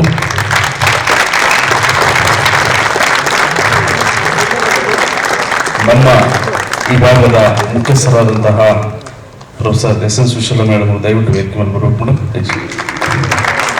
ಈ ನಾಟಕದ ಮಾರ್ಗದರ್ಶಕರಾದಂತಹ ಡಾಕ್ಟರ್ ಕೆ ರಾಮಕೃಷ್ಣ ಸರ್ ದಯವಿಟ್ಟು ವೇದಿಕೆ ಮೇಲೆ ಬರಬೇಕು ಸರ್ ಪ್ಲೀಸ್. ಈಗ ಪಾತ್ರ ಪರಿಚಯ. ಬ್ರಹ್ಮರಾಕ್ಷಸನಾಗಿ ಸುಧನ್ವಾಯಿತು. ನಿತಿಲೆ ಅಣ್ಣನಾಗಿ ಪ್ರತಾಪ್ ಜಿ. ನಿತಿಲೆ ಗಂಡನಾಗಿ ಚಂದ್ರಶೇಖರ್ ಪ್ರಸಾದ್. ವಿಷ್ಣು ಹಬ್ಬ ಅರವಸವಾಗಿ ರಾಜಶೇಖರ್. ವಿಶಾಖ ಆಗಿ ಶಾಶ್ವತಿ. ನಿತ್ತಿಲೆ ಪಾತ್ರದಲ್ಲಿ ವಿಜಯಲಕ್ಷ್ಮಿ. ಪರಾವಸವಾಗಿ ಅಕ್ಷಂತೆಯ. ರೈತರಾಗಿ ಜಾತಿಗಾರನಾಗಿ ನಾರಾಸ್ಕೆ. ಋತ್ವಿಜರು ಶ್ರೀನಿವಾಸ್. ಋತ್ವಿಜರು ಪವನ್ ಕುಮಾರ್. ರಾಜನಾಗಿ ರವೀಂದ್ರ ಅಳವತ್ತಿ. ಋತ್ವಿಜರು ಅಭಿನಯ ಅಡಿಗೆ. ದೂತರಾಗಿ ಅನುರಾಗ್ ಭೀಮಸುಂದರ. ವಿಶ್ವರೂಪನಾಗಿ ರಘು. ಈ ನಾಟಕಕ್ಕೆ ಸಂಗೀತ ನೀಡಿದಂತಹ ಅರುಣ್ ಕುಮಾರ್ ಮಾನ್ವಿ.